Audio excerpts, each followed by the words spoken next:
Well, that says it all. Joe Torre in an extra inning game, you will not get a save situation at home, so he brings in Mariano Rivera to pitch the 10th.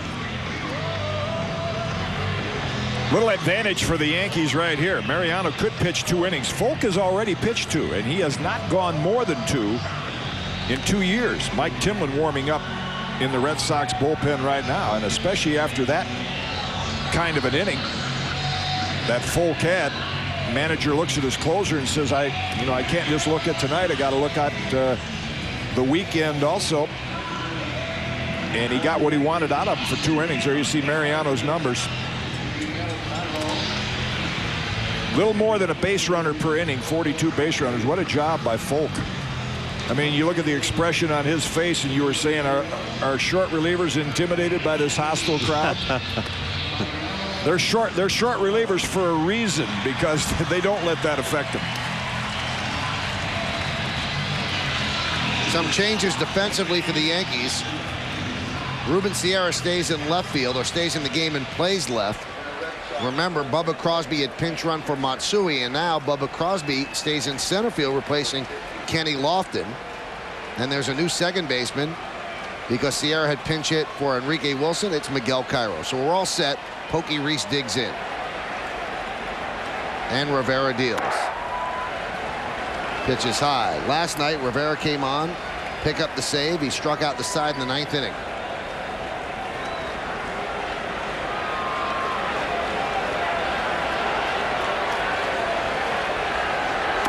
Red Sox record in extra innings is 3-3. The Yankees have played 5 extra inning games. They've won 2.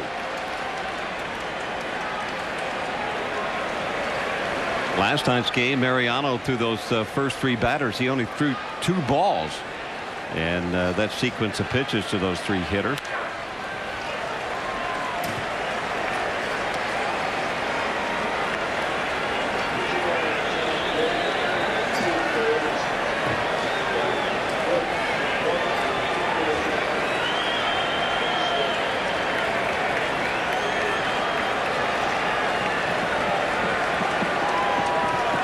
Two 1. 3-1. If you're the Yankees, you have to guard against a little bit of a letdown, because the crowd was so electric there in the bottom of the 9th inning. You had a chance to win it. You didn't do it.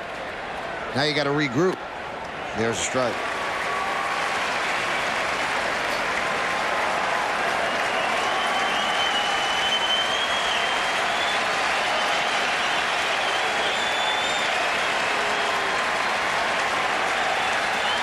Three-two, struck him out.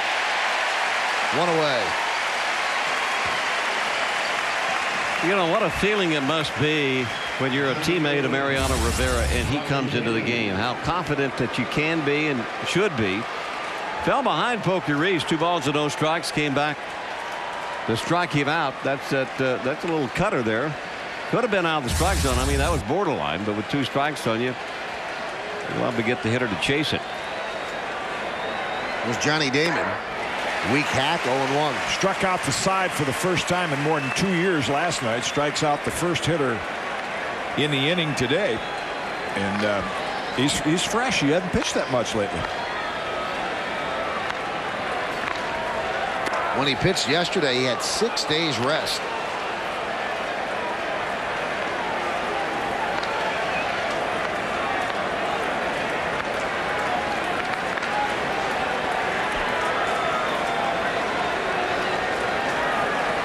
One.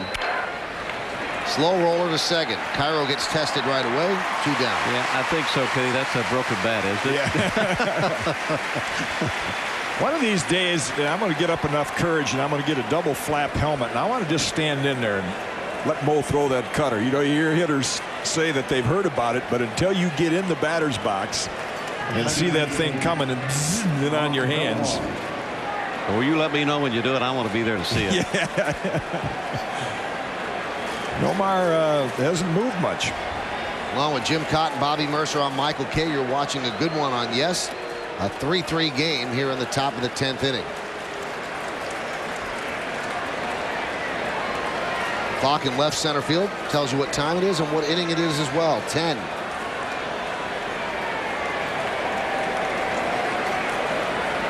10, and we're in the 10. That's right. The 0-1. 0-2.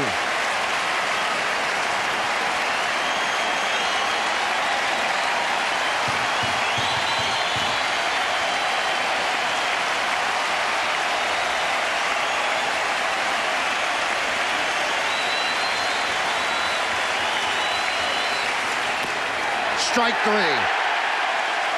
Bellhorn down looking. An impressive 10th inning from Mariano Rivera. The Red Sox go down in order. We go to the bottom of the 10th. It's 3-3. Mike Timlin comes on. He didn't get much support from his teammates last night. He too has had a good year for the Red Sox. Not quite the power pitcher as Pedro or Folk. And boy, that epic battle last night with Gary Sheffield, where he just refused to throw any kind of an off-speed pitch, and Sheffield on the 12th pitch. Was it 12th or 10th? 10th pitch got a base hit. So he's right back in there again tonight. And Sheffield's on deck. Now the Red Sox, for the first time in the series, have played a clean game defensively. They have not committed an error. And now Timlin will face Jeter, Sheffield, and A-Rod here in the bottom of the 10th inning as the Yankees try to push across the winning run. Left field, center field, and Sheffield. Well, no defense for Sheffield in this inning. They want offense. We're talking about the clean defense that they played tonight. Through the 76 games, the Sox have made 2 or more errors 21 times, including 7 games with 3 of those errors. They've allowed 60 unearned runs to score. Last year, they allowed 80 all season. Jeter's 1 for 9 against Timlin lifetime. And he will lead it off here in the bottom of the 10th. 3-3 game. Thinking about bunting and takes a strike on the inside corner.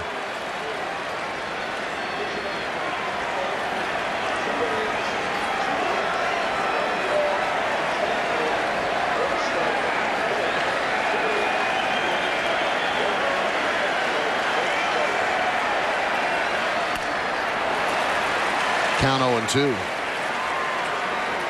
See him setting up with an inside target, and that's been the book on Derek since he came up. However, this year we have seen him turn some of those inside pitches around. I think he's a stronger hitter right now. He's able to keep his hands back, and he doesn't give you one of those long arm, one arm swings. He's got a tremendous amount of body rotation on those inside pitches. The 0-2. Low, 1-2. Derek's not one of those classic hitters that keeps, and really loads up with those hands. But the hands, when they start to come forward, he has the tendency, to move out in front anyway with his weight. And when the weight goes out there, so do the hands, because he stands away from the plate, looks for the ball out over the plate to hit it to the opposite field. 2-2.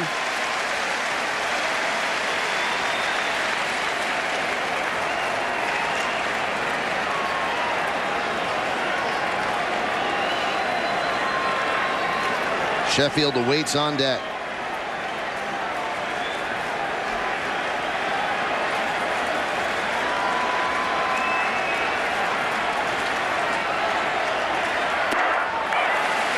He has worked the count full.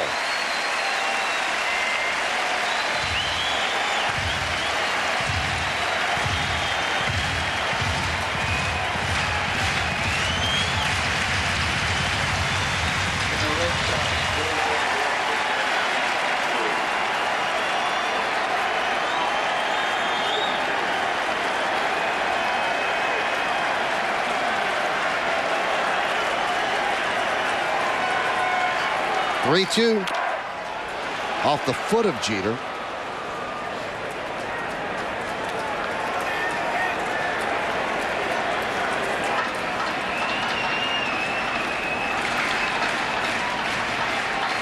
Red Sox have Alan Embry up. Left-hander. Matsui is no longer in the game. Lefty swinging Bubba Crosby would be the 4th hitter up in this inning. Then you have 3 switch hitters in a row. 4 switch hitters in a row.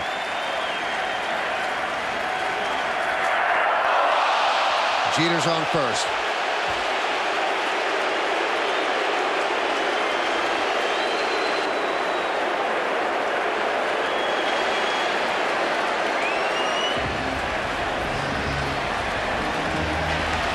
Boy, low and away is a thing of the past, isn't it? With 2 strikes, I mean, they want to pound that ball in. And Timlin, you know, he didn't want to make a mistake on the inside half of the plate for a strike, so you overcompensate.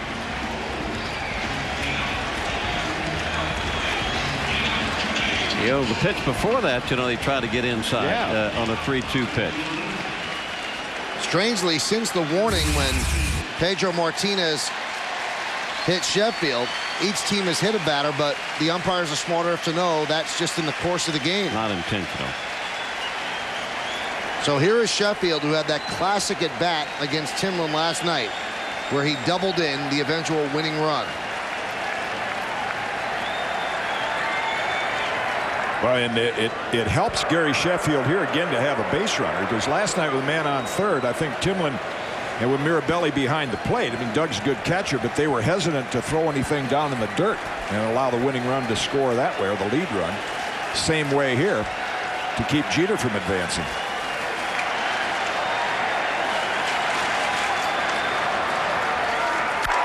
Hit sharply to third. Let's see if they can get 2. There's 1.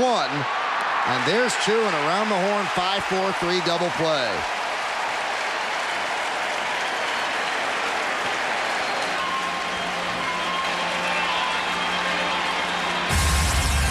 Well, they had him positioned perfectly. Actually, it's a similar pitch to what Gary hit last night. It was down, but Bellhorn, of course, had to play in with a man on third. Euclid's playing near the line.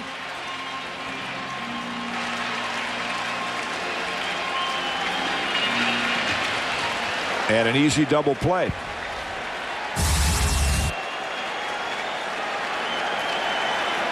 Here's A-Rod, 3 for 9 lifetime against Timlin with 1 home run. There's a strike.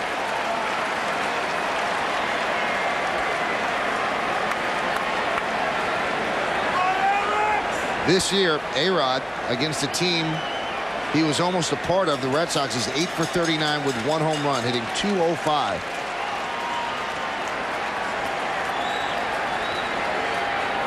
Line drive down the left field line. That's a base hit. It's going to be extra bases into the corner. And Alex Rodriguez on second with a double, and boy, does that double play loom large.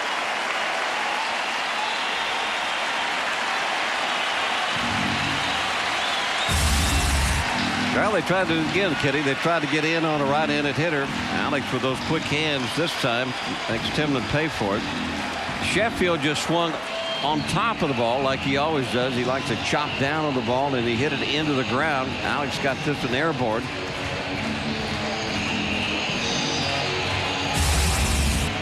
Now Francona comes out, and he is going to relieve Timlin with the left-hander Embry to match up against Bubba Crosby. Remember, Bubba Crosby pinch ran for Matsui. That's why Matsui is not coming up next. So he only gets 2/3 of an inning out of Timlin. And when you're in extra innings, you have to think in terms of some length. But he's thinking in terms of, I've got to shut down Bubba Crosby right now. And the fact that the Red Sox are short a man out there because Williamson isn't available. Well, Embry is at the mound. He'll begin his warm-ups. You want to be here for the matchup. Embry against Crosby. Just a moment. Alex Rodriguez is the winning run at second base. We're in the bottom of the 10th inning. The Yankees and the Red Sox are tied at 3. Red Sox go to the left-hander Alan Embry. Yeah, you see what he's done in 36 games. Only 29 innings, so he's specialty situations. Now, Bobby, when you go up with a man in scoring position, chance to win the game, most of the time the manager says swing the bat. But with Bernie Williams on deck and Crosby not playing a lot against left-handers, it wouldn't surprise me if he tried to drop down a bunt, and I don't know that that would be a bad play if he does. Crosby's 1 for 13 this year against lefties, 6 for 20 against righties. A chance to be a hero.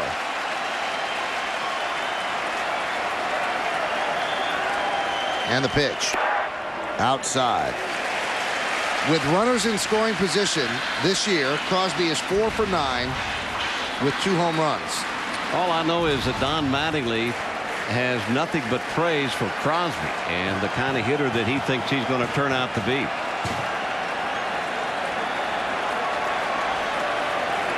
Crosby has shown that he is a battler up there, whether it's a lefty or a righty. 1-1. So I gather from your silence you would not think that a bunt right here would be a good play. You want to see him swing the bat. I would rather him swing the bat. I figure you're going to get one pretty good pitch off the left hand. I always figured that being a left-handed hitter and a left-handed pitcher comes in to face you, they always feel like that they got a little bit of the upper hand on you in the first place. I think you get better pitches off of left-handed pitchers than you do off of right-handed. The right-handers are a little bit more careful with you.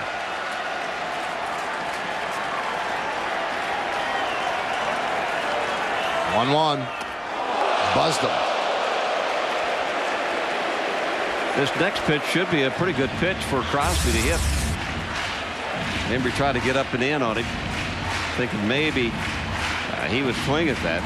Yeah, you can kind of play Pepper with second base right here with the bag, not the player. Just say, hey, 2-1, doesn't want to walk him to get to Bernie. Here comes a fastball, try to take it up the middle. Everybody up behind Crosby are all switch hitters, so they're right-handers coming up. A-Rod steals third.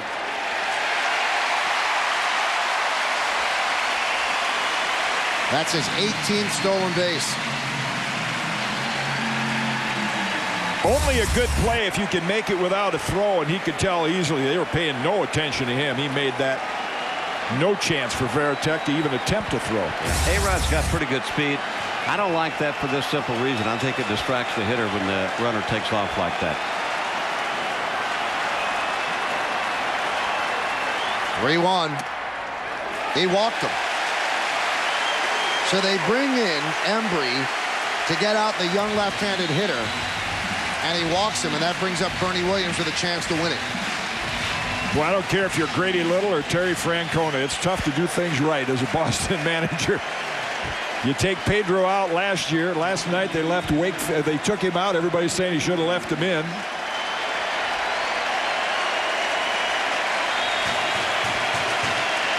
Here's Bernie Williams. He has been through many Yankee-Red Sox wars.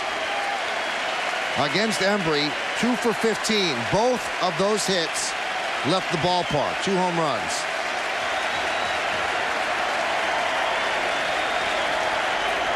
Crosby goes, and the pitch is up and in. So Crosby takes second, and the reason he did that, it takes away a force. That's the only thing it does. That run means nothing.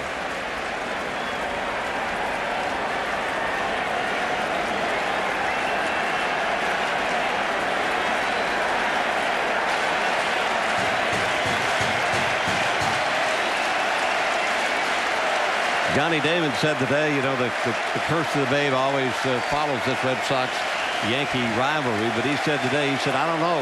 Every time we play the Yankees, something unusual always happens. He said, I don't know if there's ghosts around here or not. The 1-0. Line drive right at Youkilis, and that'll do it for the Yankees here in the bottom of the 10th. So for the Yankees, no runs a hit, no errors, and 2 men left on base. Bernie hit it fairly hard, but right at the third baseman, Youkilis. We played 10 at the stadium. Yankees 3, Red Sox 3. Let's go to the 11th. Ball fans, the 58th annual Old Timers Day presented by Fujifilm is Saturday, July 10th. The Yankees ask that fans with tickets to the game arrive early, as the Old Timers Day ceremonies will start promptly at 2 p.m. The Yankees against the Devil Rays game will follow at 4:05. Again, that's Old Timers Day presented by Fujifilm on July 10th at 2 p.m. And Bobby Mercer will be playing in that game, and he has a new batting coach in Alex Rodriguez. I do have a new batting coach, and I've been working with my psychologist now for the last 7 days, so I'm preparing. Those are the 7 days you're admitting. Can you tell? You seem very balanced. We go to the 11th inning. Mariano Rivera will stay in for a second inning of work, and he faces the heart of the order: Ortiz, Ramirez, and Varitek. He worked a 1-2-3 10th. And there's the cutter for a strike. Last night and tonight he's faced 6 Red Sox batters and he has struck out 5.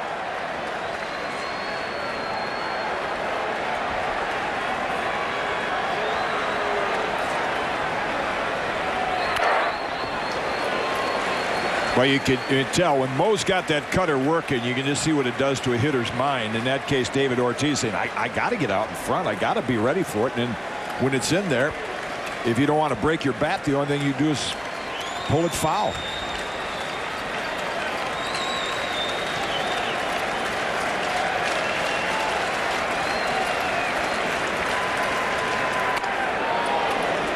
Moves him off the plate. The count 1-2. Ortiz has got some presence at home plate. I mean, he just exudes confidence every time he walks in that area. Manny Ramirez on deck. 1-2. Upstairs 2-2. Looked like they took 2 shots with the high fastball. And one of the things that Mo can do now, not only the cutter inside, he can backdoor it. 2-2. Could be another bat. He's going to make sure he's getting it out quickly enough so he's not going to break his bat, but then you can't keep it fair.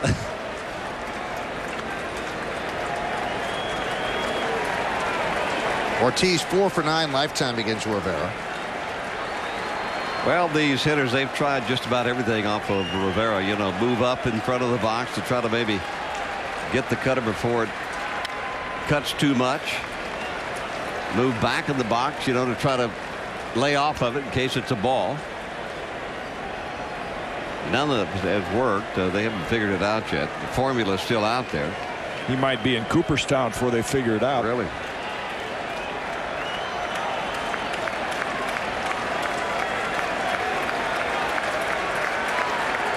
Two. So Ortiz down 0-2 has worked the count full.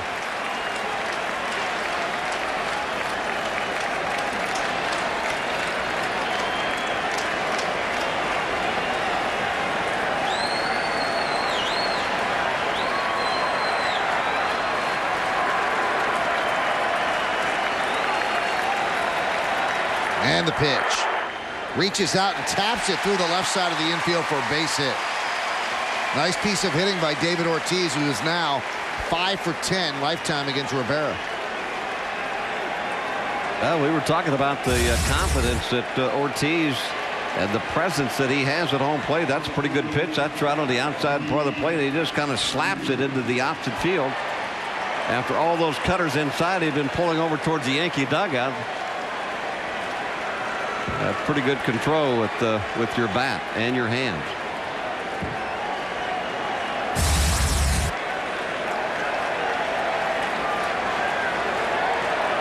That'll bring up Manny Ramirez. Yankees don't have to worry about a bunt. Not with Ramirez up. One of the best hitters in the game. And he loops one into right center field. That's a base hit. Ortiz will round second. He'll go to third. The throw from Bubba Crosby is not in time. And it got past A-Rod, and that allows Manny Ramirez to go to second.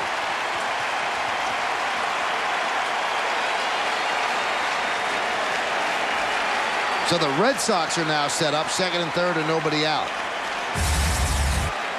Like you said, one of the best hitters in the game. Bubba comes up, makes a strong throw.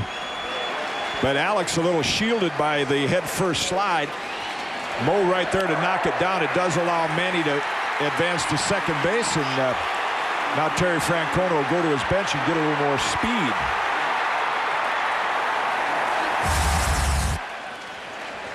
Well, they are going to say that Manny goes into second on an E8 because the throw got away from A-Rod. They're also going to bring in a pinch runner for Ortiz. It's going to be Kapler. And Mel Stoudemire has a little talk with Mariano, and that conference has been broken up. So we're in the 11th inning. Runners on second and third, nobody out. And the Yankees have to bring the infield in with Jason Varitek at the plate. But the Yankees are going to intentionally walk Varitek to set up the force at all the bases. I'll tell you, we talked about the sellout crowds, and when that hit went into center field, I didn't realize how many Red Sox fans are actually here. There were a lot of people on their feet applauding that. So they've got a pretty good following in this house as well. Well, the Yankees had the same situation in the 9th inning. They had the bases loaded and 1 out. But Ruben Sierra struck out, pinch hitting for Wilson. Kenny Lofton grounded to second, and that forced extra innings. Now, the Red Sox had this situation in the 7th inning last night, bases loaded, nobody out, and they didn't score. So the bases loaded now for the Red Sox, and that'll bring up Kevin Millar. This would be some gritty, gutty win for the Red Sox, because a little bit of a firestorm before the game with Nomar Garciaparra not playing. And then to be down 3 and come back like that, and Folk getting out of that bases loaded situation, this would be exactly what they're looking for, a little lift. Yankees have to bring the infield in. Pitch is inside, 1-0.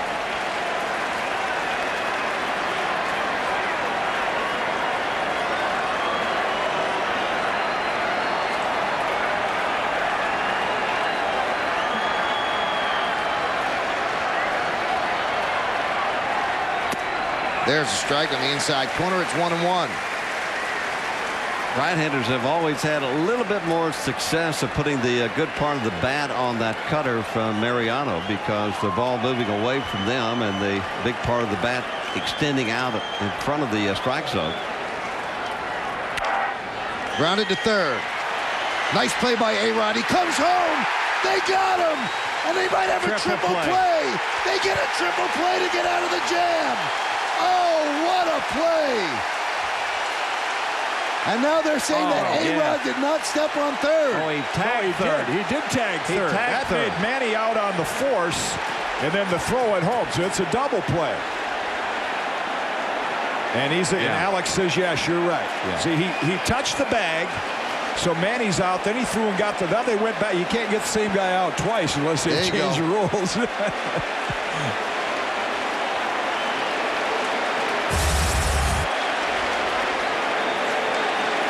Some play by Alex. See, right there, his foot's on the bag, so there's the force out. And you got to tag Kapler. Posada did a nice job of making the tag and protecting the ball. Boy, and that was some play by Alex. I mean, that was not an easy hop. Check the throw from the knees. Yeah, and how about the throw and not hit the runner? Not hit the runner. Remarkable play. There's David McCarty now, first and second, 2 outs. Swing and a miss.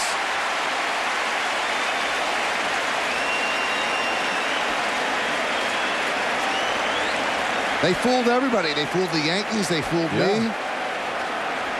They fooled the fans. Everybody thought it was an inning-ending triple play.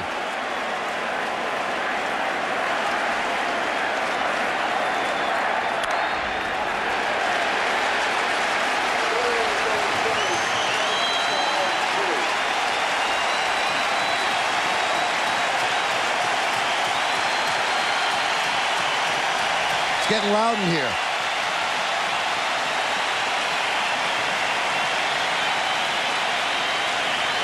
They're trying to get Ruben Sierra's attention, move him in left field. Ruben's been out there in Monument Park. They want to get him in just a little closer to the infield.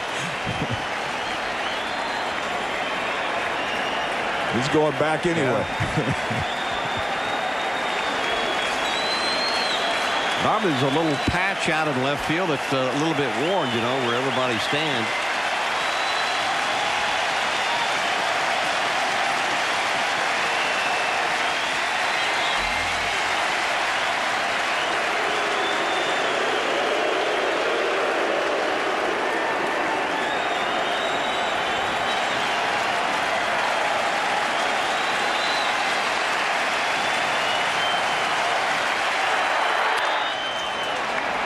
And Ruben is right where he wants to be.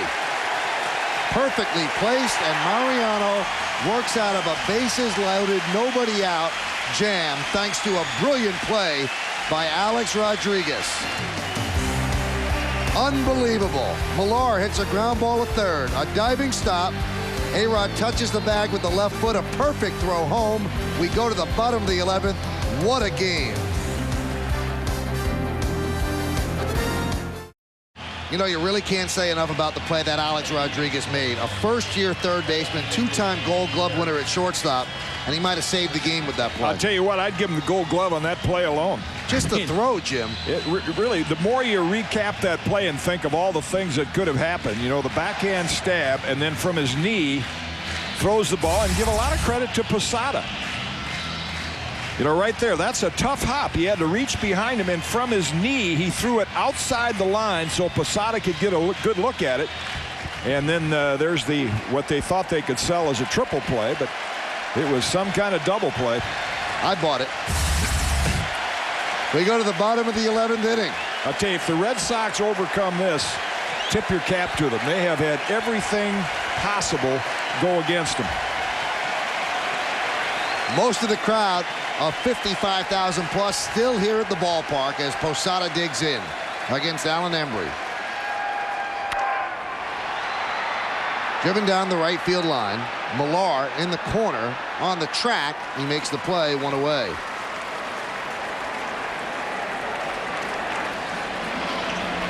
Nomar might be forced to play. Might at least have to hit. David Ortiz is out of the game now. So Kapler is the DH. Well, the game goes past midnight. Well, they don't have that day off. There you go.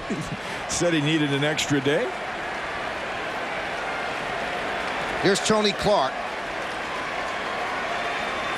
3 for 6 lifetime against Embry. Count 1-0. What Jim said in the top of the 11th inning, what a gritty comeback win it would be for the Red Sox. You would have to think if they lost this game, it would be devastating after an inning like that.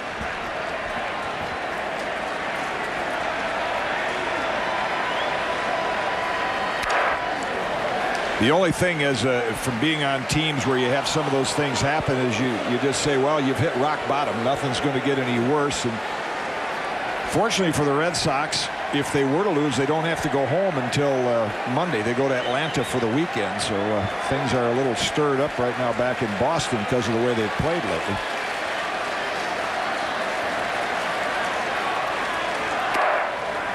Count 2-1. Depends on really how the clubhouse makeup is, the players. They have to overcome adversity a lot of times throughout 162 games. The season's not even at the halfway mark. We're closing in on the halfway mark, but not even at the halfway mark. But being swept here, 8.5 games out, if that's what happened, mentally it won't be good. Popped up, sky high, right side.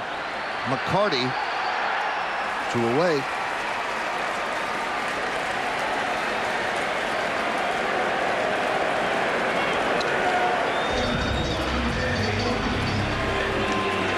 And that'll bring up Ruben Sierra, who wants to atone for his pinch hitting appearance in the 9th inning. They sent him up the pinch hit with the bases loaded and 1 out, and Enrique Wilson in place of Enrique Wilson, and Ruben swung at 2 pitches over his head to strike out. He's 2 for 9 with a home run lifetime against Embry.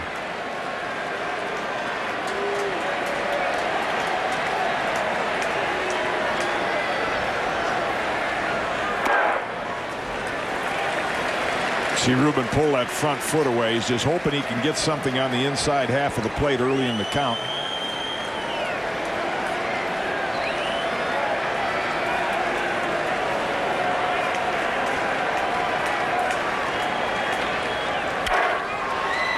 Popped up, shallow right. Coming on is Millar, and he puts it away for the final out of a 1-2-3 inning here in the 11th. So the Red Sox rebound emotionally after that disappointing top of the 11th inning, retire the Yankees in order. We go to the 12th. It's 3-3. Well, the Yankees certainly could not have Mariano Rivera pitch a 3rd inning, especially the stressful 2nd inning that he pitched, so they turn it over to Tanyan Sturtz here in the 12th.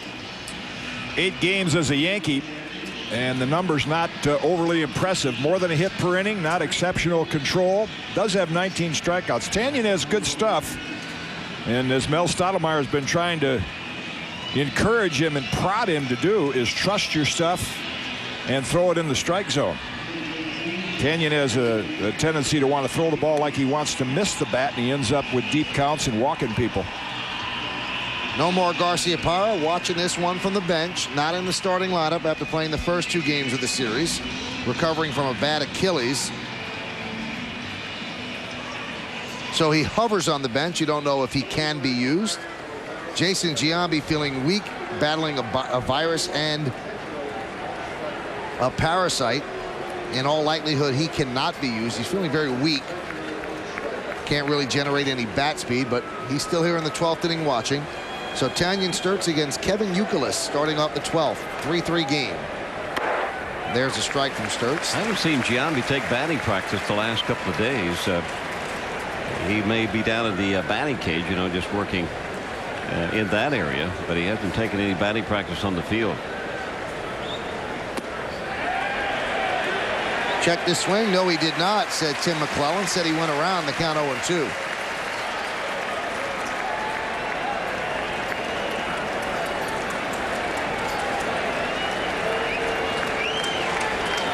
No changes in the Red Sox order. No, well, they haven't even crossed out Ortiz yet. I guess they thought the game was over. They haven't crossed out Ortiz. I don't blame them. Everybody else did either. Maybe they'd get by with using him again. Yeah, Kapler should be in that number 3 hole. Well, in fact, it's crossed out in the Red Sox dugout. There he is. Grounded foul.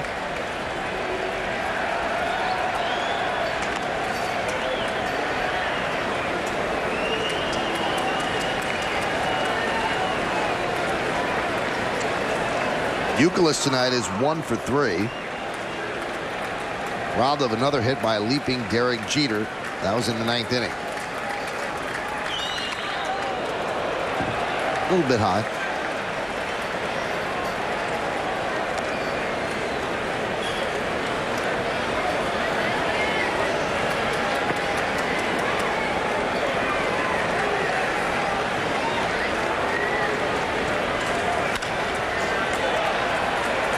This guy's proved to be a good young hitter just in the brief time he's in the Red Sox organization. Michael mentioned earlier he takes a lot of pitches, gets pitchers deep in the guy. He's got a .300 career average. Papa Jack, their hitting coach, looking on. Of course, they're missing Bill Miller at third base, the batting champion last year. He played about 3 or 4 rehab starts down in or up in Pawtucket, trying to make his way back. They're hoping to get him back tomorrow against Atlanta. So Sturtz was up 0-2 in the count, or ahead in the count, and now Youkilis has worked the count to 3-2, and that's what Youkilis does for a young hitter. Very, very patient. 3-2. He walked him. Boy, and that's huge for the Red Sox, because the one thing they'd like to be able to do with Pokey Reese is have him bunt. He's about the only guy, and that's what they can do right here.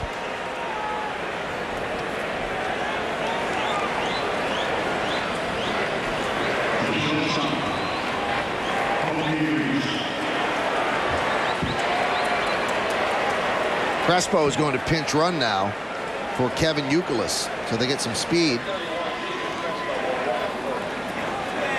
Good at bat for a rookie hitter. Falling down 0-2 and taking pitches like that.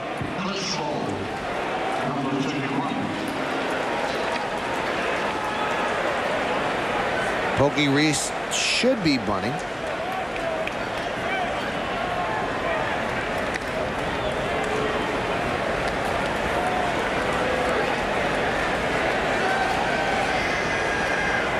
Red Sox have had 6 sacrifice bunts this year. 4 of them have been by Reese and 2 by pitchers. Now 1-0. That's the fewest sacrifice bunts in the American League.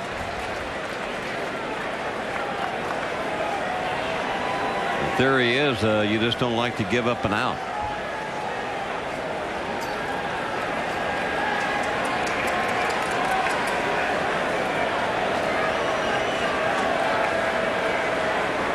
But the theory should be, particularly in games like this, is you want to advance a base. Yeah. Want to get a runner into scoring position.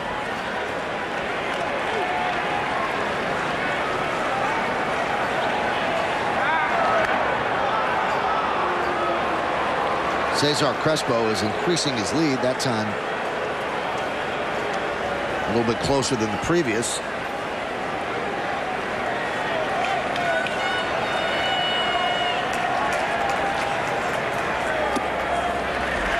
And Reese will not bunt unless the ball is thrown over the strike zone. And Alex Rodriguez probably telling Tanyan Sturtz, let him bunt it, get the out. I'm sure Tanyan's trying, but this has just been one of his problems, inability to throw strikes. And he always seems to struggle a little bit more in his first inning when he comes out of the bullpen. Then he settles down and looks a lot better. But when you're in the 12th inning, you can't afford that. And that one is bunted to first base. Grabbed there by Tony Clark. So the sacrifice is successful.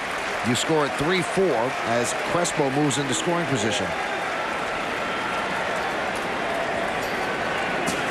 That was bunted pretty hard and in the air. Crespo had to hesitate just a second to make sure Clark didn't catch that ball in the air and turn it into a double play. I think if Clark had turned around and thrown to second base, they may have forced him. Yeah, it was the added speed that the Red Sox got helped him there, and it was a quick decision Tony had to make, whether to play it fair or see if it wouldn't slice foul. Here's Johnny Damon. Mark Bellhorn is on deck.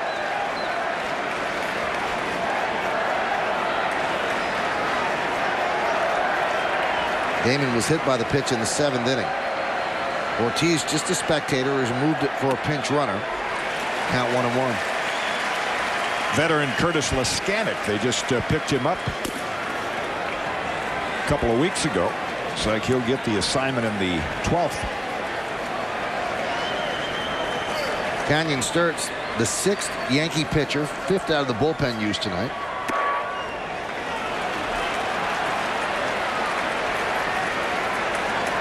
And it's lonely out in the bullpen right now. You've got Brett Prinz out there.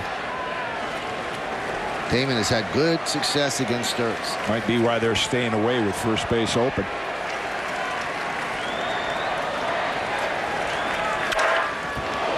That'll break a bat. Well, Knock Mike Timlin off the step. Talk about knocking a pitcher out of the game.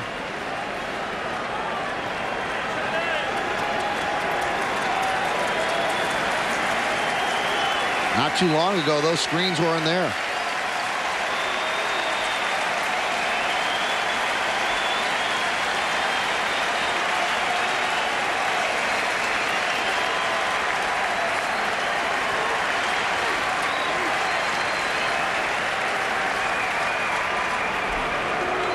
We're in the top of the 12th inning. The Yankees and the Red Sox are tied at 3.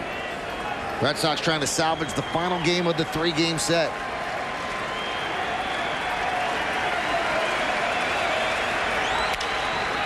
He taps it to left field. Coming on is Sierra. He's going to have to play the ball on a hop. Ruben hesitated and almost lost. Catchable ball. I know he's in there because he's a hitter, but I think had he just kept on coming, he would have easily been able to catch that waist high.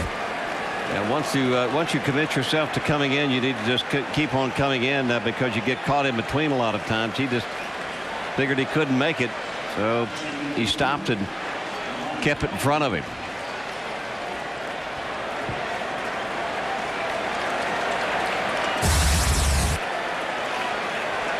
So now with runners on first and third, still one out, Mark Bellhorn comes to the plate. Matsui got pinch run for in the 9th inning. That's why he's on the bench, and Ruben Sierra's in left.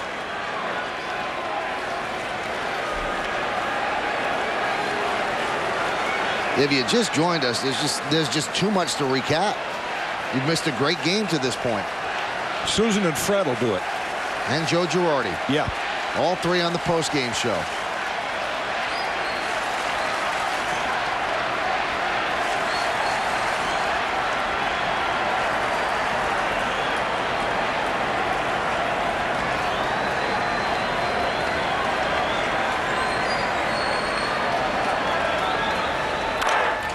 Popped up. Cairo 2 away. Well, now Chuck out. Nixon is going to pinch hit for Gabe Kapler. And boy, they have to pitch to Nixon, obviously, because you got Manny Ramirez on deck. But Nixon's numbers against Sturts, they're just sick. 15 for 35. I'd throw it underhand. Take your chances. Yeah. Nothing else works. But you're right. You're just in a situation with Tanyan Sturts. You got to trust your stuff and go at him. You'd rather make Nixon, who has not been 100% and has been on the bench all night, you'd rather make him beat you than allow Manny Ramirez to come up. Well, Manny Ramirez has had some success against Sturts as well. 13 for 35 and 7 of the 13 home runs. Always good for the pitchers not to read those matchups.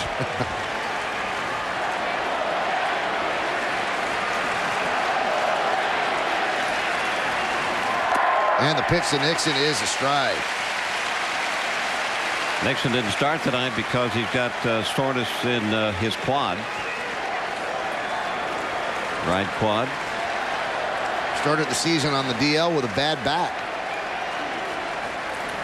Johnny Damon's going, and the pitch is a strike. The Yankees let him steal second base. Well, the kind of numbers that Nixon has against Tanyan Sturts, forget about that runner at second. You got to get the hitter.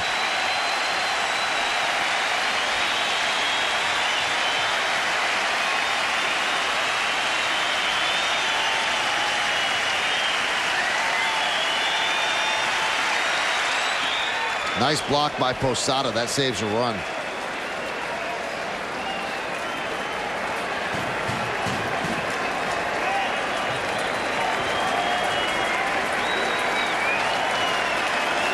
If there ever was a spot for Nomar Garcia of Parra, you thought maybe it would have been when Bellhorn was up there with runners at first and third and only 1 out.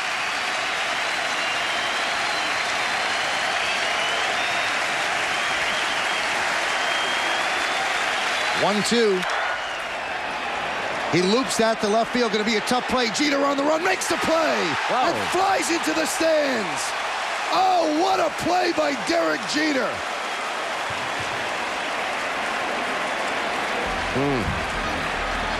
Wow.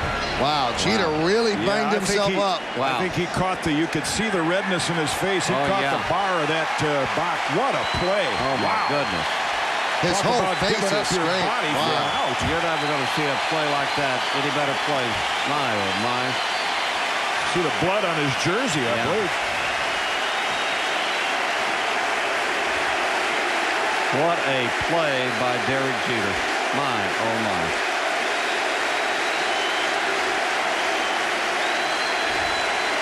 Ladies and gentlemen, you are watching an incredible baseball game.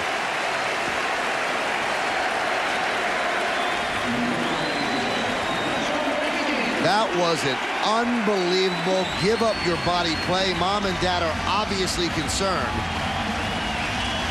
That was a play that he didn't care what happened. He had to catch that baseball down the left field line. Yeah, you can see the swelling already on the cheekbone as those box seats down there with the metal railing or the back of a chair, I guess. And I mean, Derek, when he caught he had to know that was going to happen.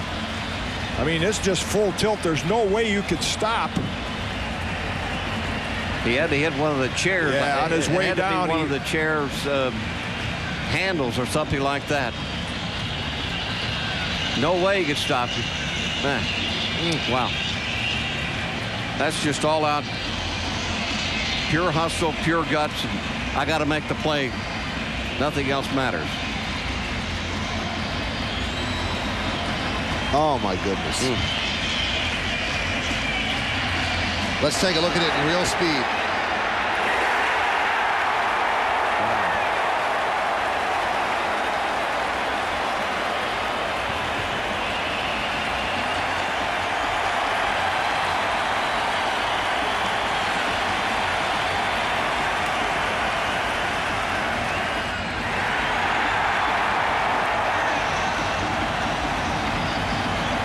Yankees just don't look like they want to lose this game. Neither do the Red Sox. Wow. This is some heavyweight fight.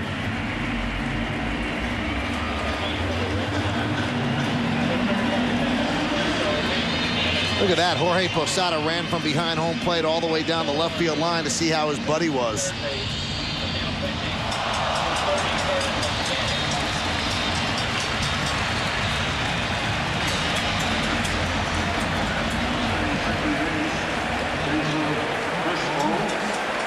Couple of defensive changes for the Red Sox. Bellhorn moves from second to third. Yeah, this is a full moon game. And Cesar Crespo takes over at second base. And also a new pitcher, right-hander Curtis Leskanik. Let's move to the bottom of the 12th inning. It's a 3-3 game. Miguel Cairo will lead off. And then Jeter's due up. There's nobody on the on-deck circle. And the Yankees only have 2 people on the bench, John Flaherty and Jason Giambi. Joe talking it over with Willie Randolph. You know, you don't know how deep that cut was on the chin, the one that Gene Monahan was trying to put the pressure on. I can guarantee you that with Derek Jeter back in there, if they turn him loose, he'll be out here hitting. Well, Willie's probably checking on Jeter. No, they're going to have Giambi hit. That one is drilled to left center field. That's going to be trouble. That ball is one hop up against the wall. Cairo's going for 3. Here's the throw. He slides in there. Triple the lead off the 12th.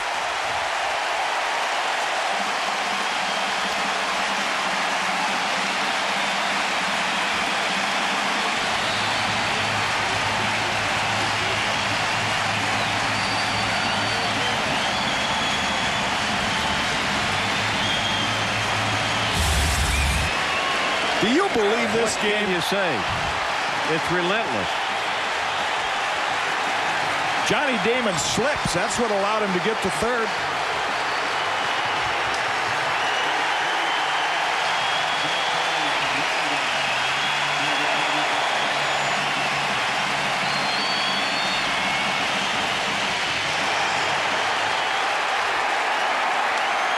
Well, the Yankees, because Derek Jeter got hurt on the catch to end the top of the 12th, he cannot obviously hit at this point. So they have to send up Jason Giambi, who has been out of the lineup, not on the DL, but out of the lineup because of a virus and a parasite that has sapped him of strength. He is slowly regaining that strength. Obviously not 100%, otherwise he would have been in the lineup today. And he is going to pinch hit for Derek Jeter. Another look at that Jeter play, the one that saved the game for the Yankees. As he caught the ball at full speed, couldn't stop.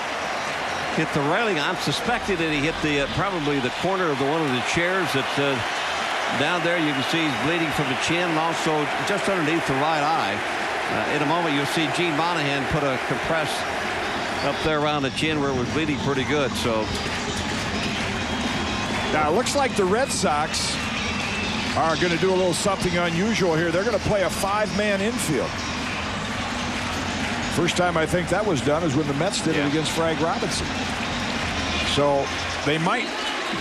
The problem, Terry Francona, is if you go ahead and load the bases, and apparently they're not going to do that. 2 outfielders, Johnny Damon in right center, Manny Ramirez in left center. I thought they'd go ahead and load the bases, you know, make that fourth play. Well, you know what? I think they don't trust Leskanik to throw strikes with the bases loaded. Well, that or they figure that Giambi, you know, he hasn't been feeling well, and maybe they'll take a shot with Giambi, get one out and then load the bases and play for a double play. Last at bat for Giambi was on Saturday, and he has won for his last 14.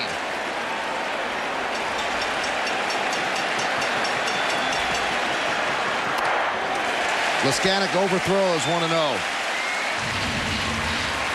Well, what a situation you put yourself in. You got a parasite that you've been battling. You've been weak. And Giambi said, I was wondering why in the world I wasn't able to get around on that 85-mile-an-hour fastball. So the parasite has sapped his strength. The 1-0. Weak hack there in the count, 1-1. On deck is Gary Sheffield.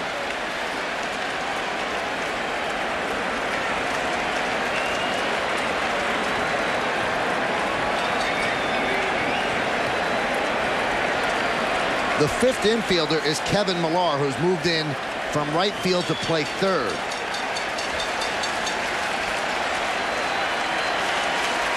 The 1-1. 1-2. The Yankees need to end it right here because pinch hitting for Jeter, we told you they have on the bench, is John Flaherty. It's going to be very difficult to match up defensively. They'll have to deal with it if they don't score here, but obviously they don't want to deal with it. Sheffield's played third base before. A-Rod. So he could play an infield position. Shortstop. Yeah, A-Rod has played some shortstop. Yeah, he played there before. The 1-2. He struck him out. One away. That's a big out for the Red Sox. And now will he pitch to Gary Sheffield? Even with the MVP coming on deck, the way Sheffield has burned him. I don't know. You know, if you're playing the percentages, you'd walk the bases loaded, play for a double play, and especially the force play. That way you get rid of Sheffield and Alex Rodriguez, but you got to. Well, wouldn't you at least walk Sheffield to set up the double play? I would. I would too. But you know, Terry made they got to get Millar a first baseman's glove now. They're switching guys all over the place, or they got to get McCarty an infield. Yeah. Bubba Crosby, he's in the spot behind A-Rod, right? Mm-hmm.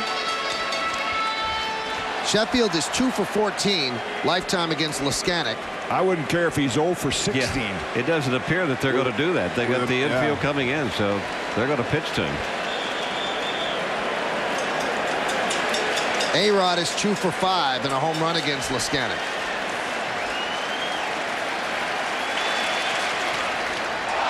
Couldn't get out of the way. That's the second time Sheffield has been hit. Remember, his shoulder has been bothering him, and he got hit right on that shoulder. Now Joe Torre's going to come out and say, hey, I thought you issued a warning. Right. Now 2 of my guys have been hit. Yeah. He'd force him to bring a new pitcher out of the bullpen. Now they're going to, while Joe Torre is talking to Wolf, they're changing some more gloves. Now Millar goes back and gets an outfielder's glove. Think this game will be on Yankee Classic tomorrow? I think tomorrow. Wow.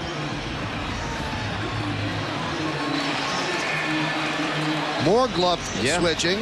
Now McCarty gets back his first baseman's mitt.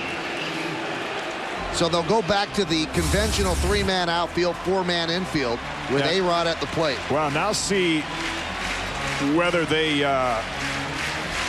walk A-Rod and put the heat on Bubba Crosby. You got to do that because Crosby, I mean, A-Rod, most valuable player. I mean, you got to pitch to the rookie. And they will intentionally walk A-Rod and pitch to the rookie. Well, it's the same as if they'd walked Sheffield, walked A-Rod, but they still, Curtis Leskanic still has to throw strikes with the bases loaded and 1 out. And I'm telling you, in front of this crowd, his first experience with the Yankee Red Sox, he's been in Kansas City. This is a week's worth of people there. And I know he's a veteran, but it is not an easy task right now for him just to throw strikes. Well, at the beginning of the night, the Yankees were hoping that a rookie could keep them in a game. Now they're looking for a rookie to win a game. Brad Halsey did his job. Now Bubba Crosby has to do his. More glove switching. David McCarty will get an infielder's mitt. Too bad. And Kevin Millar will get another first baseman's mitt. Too bad they aren't playing this game 50 years ago. The guys left their gloves on the field. You just reach around, pick one up. Pick one up.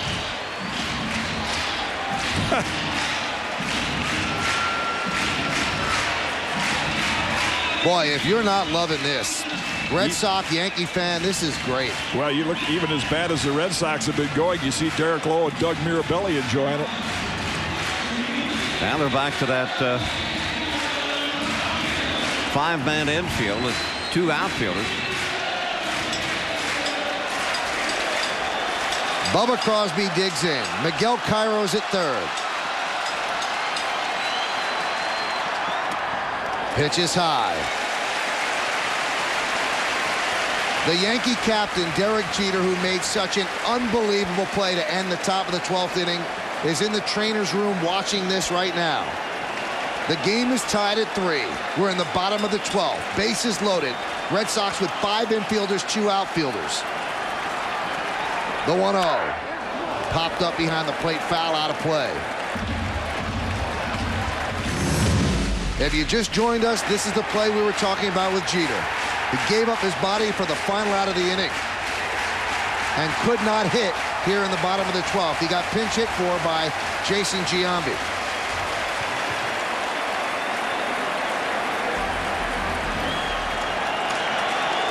Now the Yankees with a chance to win it. 2-1.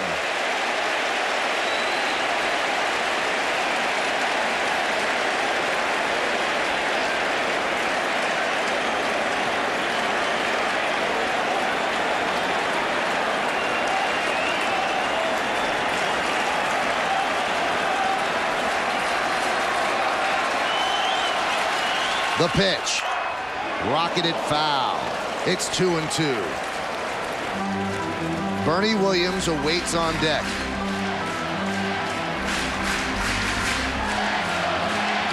Every Yankee is on the railing in front of the dugout. This is not a game that you sit on the dugout bench and watch. You get close as you can. 55,265 are being treated to a classic here at the stadium. The 13th sellout of the year, but they're lucky to be here.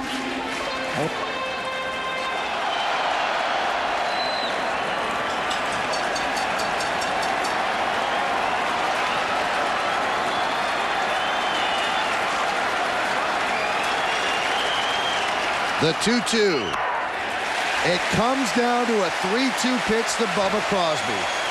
Who would you rather be here, Bubba Crosby or Curtis Leskanic? Bubba Crosby. Well, I'll tell you 100%. There is a lot of pressure on him not to tell you. It's just, this is unbelievable. Why don't you sit back and listen and watch. Ground ball is short. They're going to come home. They get the force, and that's all they'll get. Jason Varitek not pleased with Miguel Cairo, who was trying to break up the double play. So now there are 2 away. Here come the gloves. Guy's going to get sore arms in that bench throwing gloves out. Crosby was inside and got jammed a bit. You can see Cairo kind of flipping Varitek a little bit. Try to stay on that double play so he doesn't step on the home plate area and go back to first base. That was legitimate. That's definitely legitimate. And you know, it looked like it's probably ball 4, but you can't fault Bubba Crosby. How are you going to take a close pitch in that situation? I don't know. Well, now the winning run is at third base in the person of Gary Sheffield. Bernie Williams at the plate. Swing and a miss. Tell you, Leskanic is showing me something. I mean, not only throwing strikes, he's getting his breaking ball over. A lot of times in these situations, the pitchers say, well, I got to get ahead with a fastball. Very impressive for the kind of year he's had so far. I'm just new to this ball club.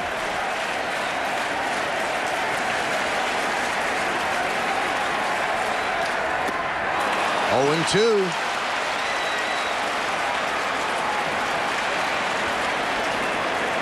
Joe Girardi back in the studio remembers the days when Curtis was an outstanding pitcher for the Rockies and pitched like this. Varitek, I think, out to talk to him to say, okay, it's 0-2. Trust me to block that thing if you want to throw it down there again. I can't believe Varitek went out there and broke the momentum of Leskanic. He's just broken off 2 of the best curveballs we've seen all night long, and then all of a sudden he wants to go out and talk to him. The 0-2. He struck him out. What a performance by Curtis Leskanic. Unbelievable. And the Yankees leave the bases loaded. No runs a hit and 3 men left. We go to the 13th.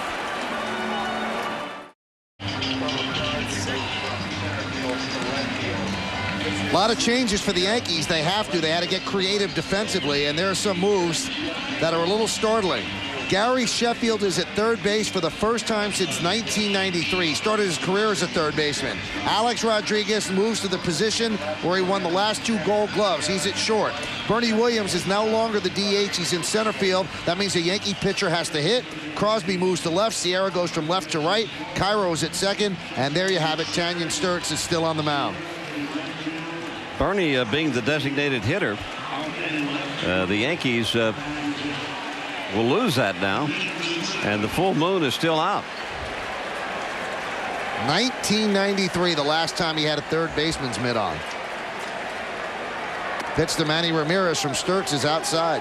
Got in one of those extra games when I was playing for the Chicago Cubs, and Jose Cardinal and I both ended up at shortstop and second base. We were outfielders. Every time, if a right-hander came up, since I had the only infield experience, according to Herman Franks at that time, if a right-hander came up, he'd move me over to shortstop. If a left-hander came up, I moved over to second. So we just kind of switched back and forth all the time.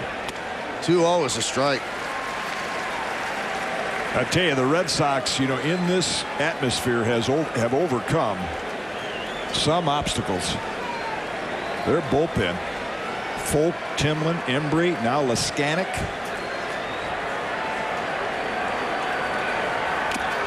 Yankees have one more man on the bench. That's John Flaherty. That's it. They have one more man in the bullpen. That's Brett Prinz. That's it. So Tanyan Sturtz going to be in there for a while. Manny Ramirez has 7 home runs lifetime against Tanyan Sturtz. 13 for 35. The 2-2.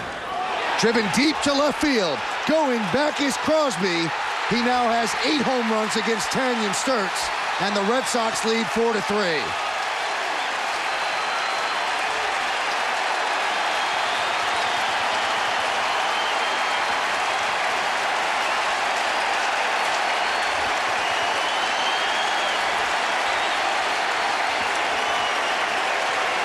Manny's second home run of the game, his 22nd of the year.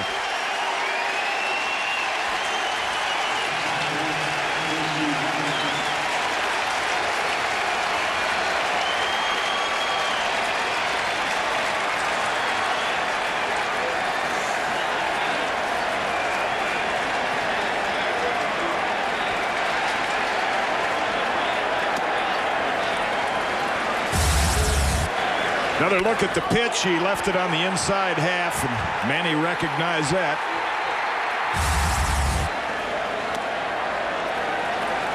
Manny now takes over the lead in the American League with 22 home runs.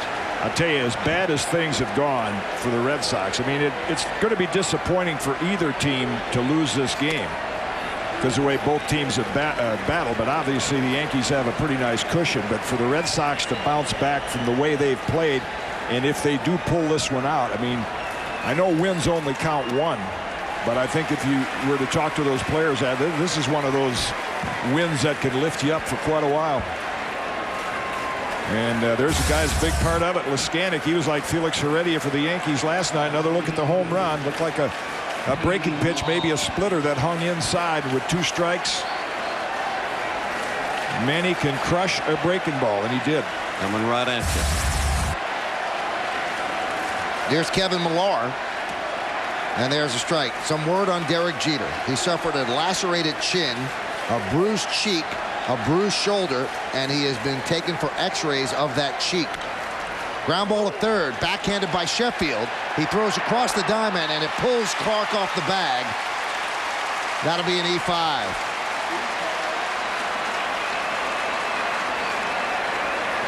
What can you say? You know, you get guys playing out of position. Yeah, even though he played there before, he's accustomed to throwing it about 150, 200 feet. Yeah. He kind of eased that one over there. He eased it up, thinking he was going to, protect the throw to Clark, and he pulled him off the bag.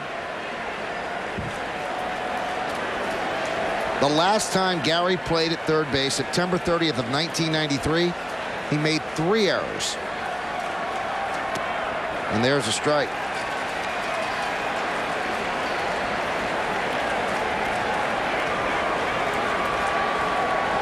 If you remember, during the winter after the Yankees signed Gary Sheffield and then Aaron Boone got hurt, And before the Yankees got Alex Rodriguez, Gary Sheffield actually volunteered that. He told Brian Cashman, the Yankee GM, I will play third if you need me to play third.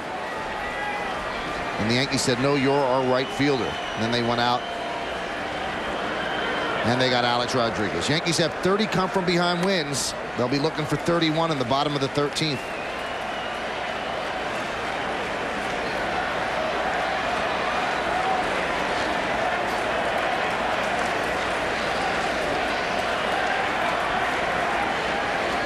The 2-1. Missed outside.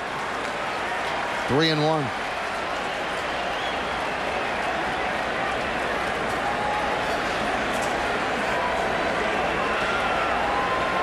Crespo is on deck.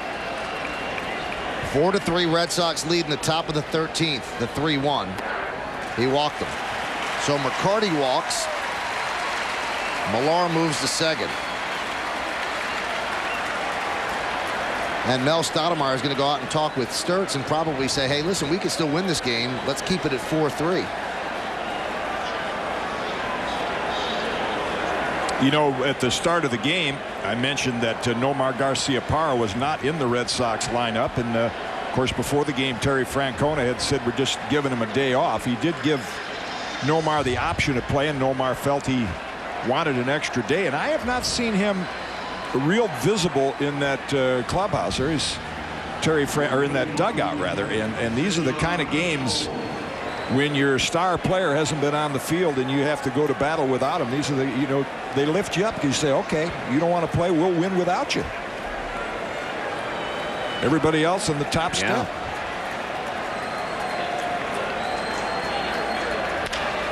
This could be two.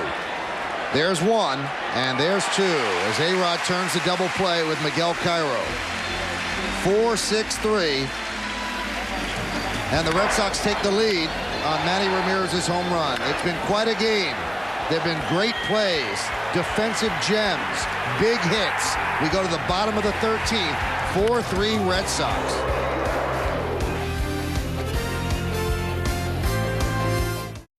Well, it's been a classic game, and if the Yankees want it to be in their favor, they're going to have to come back. They've come back 30 times this year, and the Manny Ramirez home run in the top of the 13th, well, it's given the Red Sox a 4-3 lead. For the Yankees, it'll be the bottom third of the order. Posada, Clark, and Sierra against Curtis Leskinen. Don't go anywhere. We've seen these games before, you know, when it into extra innings and you think nobody can score, and all of a sudden one team scores and the next team comes back again. So this game is far from being over with.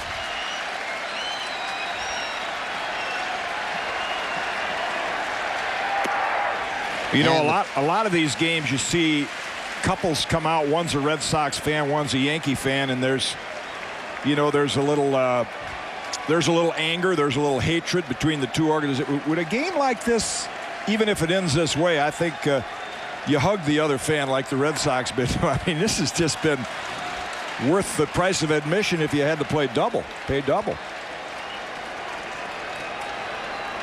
Neither team can be disappointed about this game. I think you can see the expression on some of the Red Sox faces, even when it looks like they were going to lose. They're just enjoying it. Rounded foul for the Red Sox. It can't be a must-win because it's July 1st, but it was a very, very, very, very big game for them, and they admitted as much before the game. And because of that, because the Yankees want to sweep, and because the Yankees are playing in front of a sellout crowd, there's a postseason feel to this game. There's an urgency to every single pitch. Has been to the whole series. Yeah. It's really been exhilarating. How about in April? Amazing. Posada down on strikes. One away here in the 13th. Mets games are going to seem like exhibition games down in Florida. It's a Leskinen breaking ball. Take a look at it. Been a batter yet to make contact with it. In case you haven't heard of Curtis Leskinen, and if you've heard of Ben McDonald, he was a top draft pick. They both came out of LSU, and during their draft year, Leskinen actually was more successful than McDonald. He's had a lot of talent for a long time. Clark swings and misses. A long time ago, Tony Clark gave the Yankees a 2-0 lead with a 2-run home run off Pedro Martinez. That was in the second inning.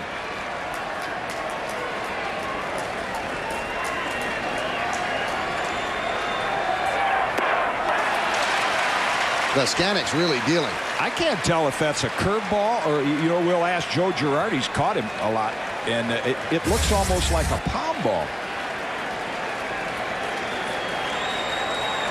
I think it's a curveball. It had a little hump to it like a curveball. Soft ground ball. Lescanic off the mound. Fields, 2 away. But the way the hitters are swinging at it, they're really pulling off and way out in front. So whatever it is, it's got some dip to it. And this looks like a pitch that was moving away from Tony Clark.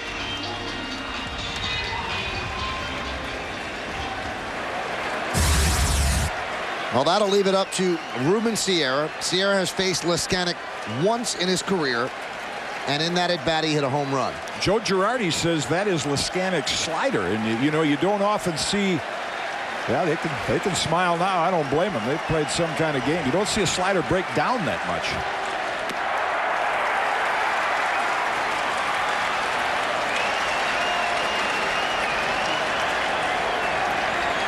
Ramirez has given the Red Sox a lead. 2 home runs in this game. And the 0-1. 1-1. Yankees looked like they were going to win it in the 12th. The leadoff triple by Cairo, and they could not get the run across.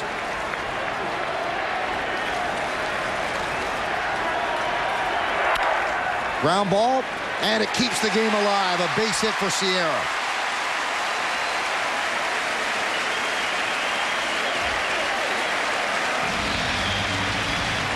And I'm sure Ruben's saying to himself right now, why couldn't I have done that with the bases loaded the last time up? Because he had Keith Folk out there throwing that high fastball.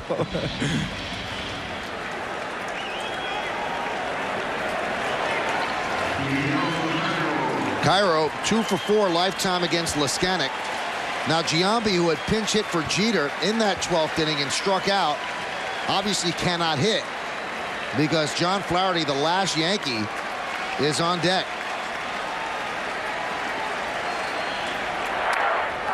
Foul back.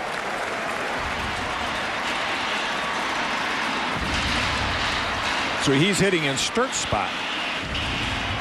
Yes. Which means somebody's got to start throwing out in that bullpen. Should Cairo hit a double or a triple.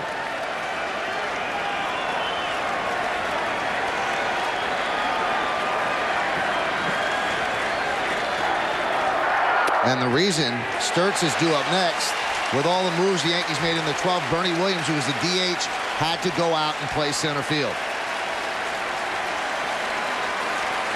That's somebody. The only guy out the bullpen is Brett Prinz. Well, the Yankees are down to their final strike. Bottom of the 13th. 1-2.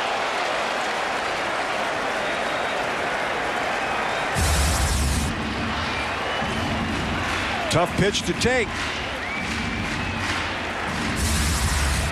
It's weird, but this game has been so unbelievable. It just doesn't seem like it can end this benignly. It has to be something wild. But we'll see if Cairo can do it. 1-2.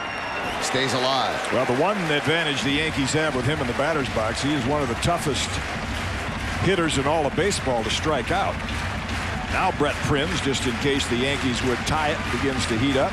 Game like this, there's so much going on, all of a sudden you say, hey, we got to get a pitcher warmed up.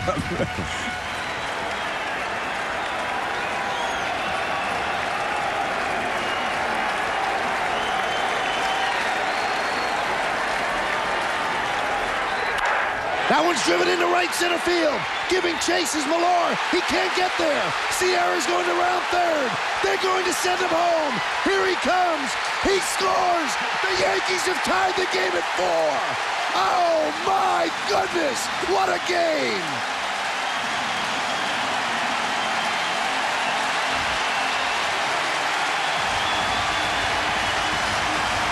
What a game! I told you not to go anywhere. I've seen it before. It seems like the lights have been turned out, and then the team that hasn't been able to score, all of a sudden they produce a run. And what another key hit by Yankee, Miguel Cairo. Take a look at it again with 2 strikes on him. Drills it into right center field. Millar can't pick it up, but by the time he does, Ruben Sierra will round third and come on to score the tying run here in the bottom of the 13th. Wow. And now here is John Flaherty pinch hitting for Sturtz. And there's a strike. Flaherty 3 for 7 lifetime against Leskanic. I told you it couldn't end benignly. Now Prince is going to have to really start to hurry up and warm up. Maybe.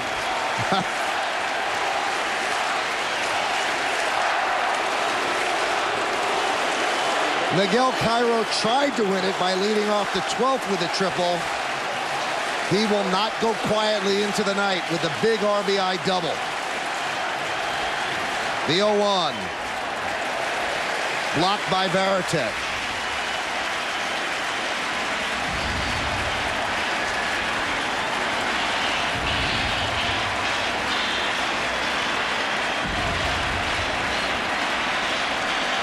Red Sox get Bronson Arroyo up in their bullpen.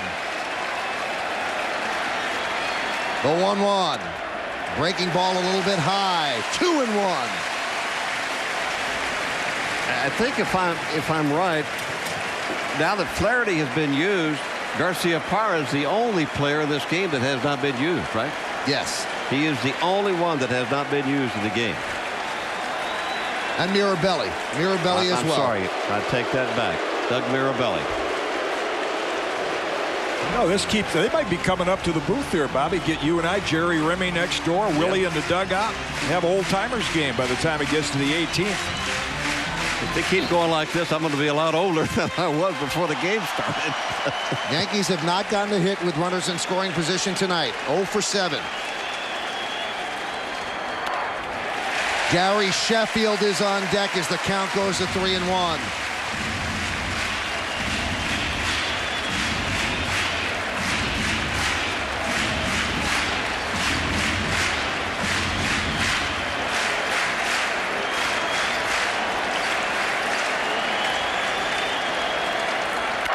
That one's drilled deep to left field. The Yankees will win the game. The Yankees win the game. The Yankees win the game. Miguel Cairo scores. A pinch hit single for Flaherty.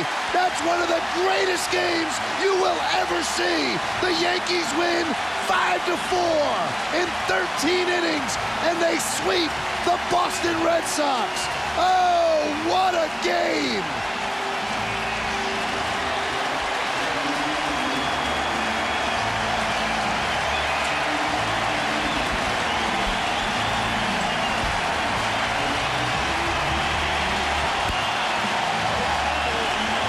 I don't know what to say other than the fact that I've run out of things to say other than this is one of the greatest games that I have ever seen played here at Yankee Stadium.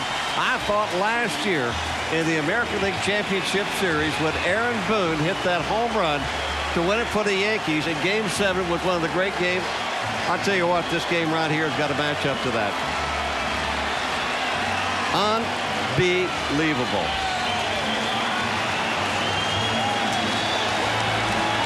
The seesaw nature of this game. The ebb and flow, the emotions, down on one side, up on another, then it flip-flops. And the Yankees, exhausted but elated, win an absolutely exhilarating game. Guys coming out of the training room to watch it. Terry Francona said, this is not the end of the season for us, but if we lose tonight's game, it'll be devastating mentally for us when we leave New York. And he was just thinking of a normal game. Yeah. Wow. And the Boston bullpen did some job, but, man, this game will tear your heart out if you're a relief pitcher. John Flaherty sat on that pitch all night long until the bottom of the 13th. It comes up with the game-winning hit. Miguel Cairo comes on to win it for the Yankees. 5-4 in 13. And the Yankees sweep the Boston Red Sox here at Yankee Stadium. They scored that a ground rule double, obviously, because it bounced into the stands. Flaherty never got to second base. I wonder if they'll count it. He just stopped right there. But once it bounces into the stands, it should be a double. But again, that's just bookkeeping. Yeah, that's bookkeeping. John Flaherty says you scored a game winner. He doesn't care how you scored, other than the fact that the Yankees win it on that hit. And Tanyan Sturtz, who was probably the least effective pitcher, ends up getting the win.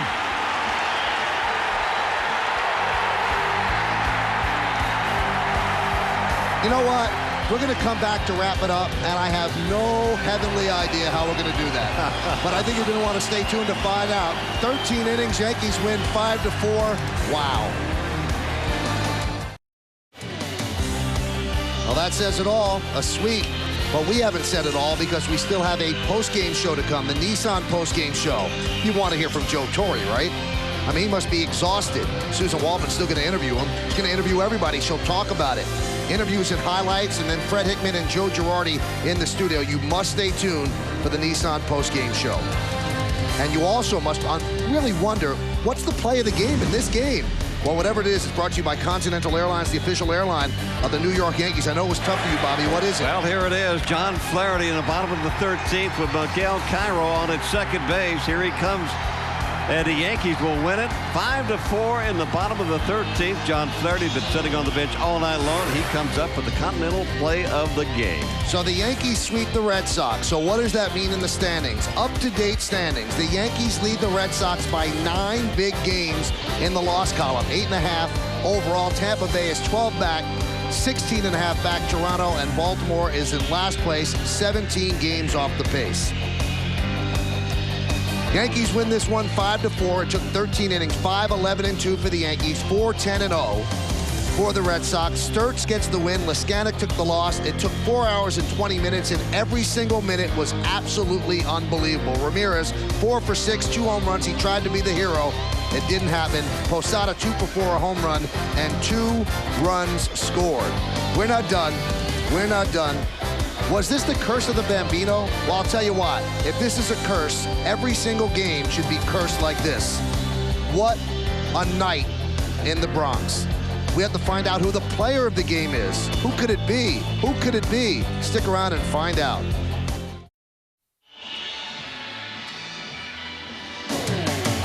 Every night it's a tough choice. This is a real tough choice. The player of the game brought to you by Rocky Mountain Coors Light. Cold, down, easy. Who is it, Jim? Well, it could have again been Miguel Cairo. It could have been Alex Rodriguez. But even though he wasn't in the game at the finish, it is Derek Jeter because of that game-saving play. The Yankees had to take him out of the lineup. Because of that, we'll update his condition shortly, but he is well deserving of the Coors Light player of the game. Lacerated cheek, lacerated chin. He bruised his cheek, bruised his right shoulder, and he is presently undergoing x-ray. Susan Waldman, and we'll have an update for you in the post-game show, so you want to stay tuned for that. Really, this is a classic. Yankees beat the Red Sox 5-4 to complete a sweep here at Yankee Stadium in the Bronx. It took 13 innings, and each inning was so much fun. Coming up on the Yes Network, stay tuned for the Nissan New York Yankees postgame with Fred Hickman, Joe Girardi, and Susan Waldman, featuring complete game analysis and interviews. The senior producer of the Yes Network, and today's game produced by Kevin Smolin, directed by John Moore, studio produced by Bill Boland, supervising producer Woody Fryman, and the executive producer of the Yes Network is Mr. John Filippelli. Join us again tomorrow for Yankees baseball. Yeah, the Bombers have another game. They take on their crosstown rivals, the Mets, in the second wave of the Subway Series, this time at Shea Stadium. Coverage begins at 6:30 with the New York Yankees pregame. For more on the Yes Network, you have to go out and buy a computer, turn it on, and then log on to yesnetwork.com. The pictures are amazing. The plays are unbelievable. Once again, the final score in 13 innings, the Yankees 5, the Boston Red Sox 4. We'll be back with some final thoughts from the booth in a moment, but now let's go to Fred Hickman and Joe Girardi in our studio. Well, Michael K., thanks a million. Welcome, everybody, to our Yes Studios and tonight's edition of the Nissan Post-Game Show. The final tally from the stadium, 5-4 in favor of the Yankees, who win it in 13. And so they sweep the Red Sox for the first time since September of 2001. The Bombers have recorded their 6 three-game series sweeps of the season. And, Joe, I got to tell you, the guys are absolutely right. You can go a long, long way and not find a better ball game with more elements to it, more drama, more tension than what we saw tonight. Yeah, you had great starting pitching, you had great relief pitching, the defense was outstanding, big hit after big hit. And what I love seeing about this game is when you look at him celebrating at home plate, 5 of the 6 first guys out there weren't here last year, and they know what it's like to be part of a great Yankee-Red Sox series. And the Yankees-Red Sox rivalry just continues to ratchet up series after series after series. Anyway, in case you missed any of this terrific game, we have the highlights for you. And we begin the game recap, which seems like a million years ago, in the bottom of the first, scoreless game. Pedro Martinez in the windup. Gary Sheffield asked for time right before the delivery. Well, Martinez then drills Sheffield, and Sheffield not happy about it, so he lets Pedro know about it. Both teams were warned. And you see Gary say, not me, I'm the wrong guy. And what I don't like about this is you warn him and you don't get a chance to retaliate. Yeah, next batter, Martinez strikes out A-Rod swinging to end the inning, so it's a scoreless game. Now, bottom of the second, 2 are out, no score, but Tony Clark gets to Martinez right here with a 2-run homer into the bleachers in right center off Martinez. 13th homer, Martinez is given up, and Tony still makes the best of his opportunities. Well, he's had 5 RBIs in this series, and he hit the ball real hard yesterday, the 2 runs yesterday, so really 7. Great defense, too. Top of the 5th, Pokey Reese, sharp ground ball, and A-Rod continuing to play a sparkling third base. You're going to see a lot of great plays by A-Rod. Just another spectacular play, a very fast runner. He gets up, strong arm.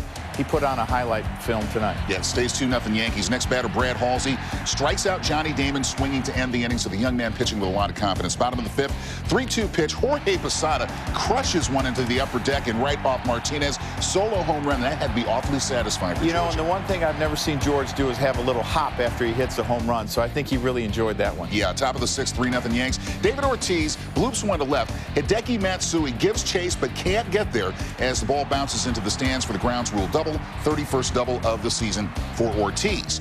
And that's trouble because the next batter, Manny Ramirez, turns it into a 2-run home run. Dead center field, 2-run drive, his 21st of the year, and it's 3-2 in favor of the Yankees. Now, top of the 7th is where we're going to go next. David McCarty with a drive into the gap in right center field. Lofton has a beat on it.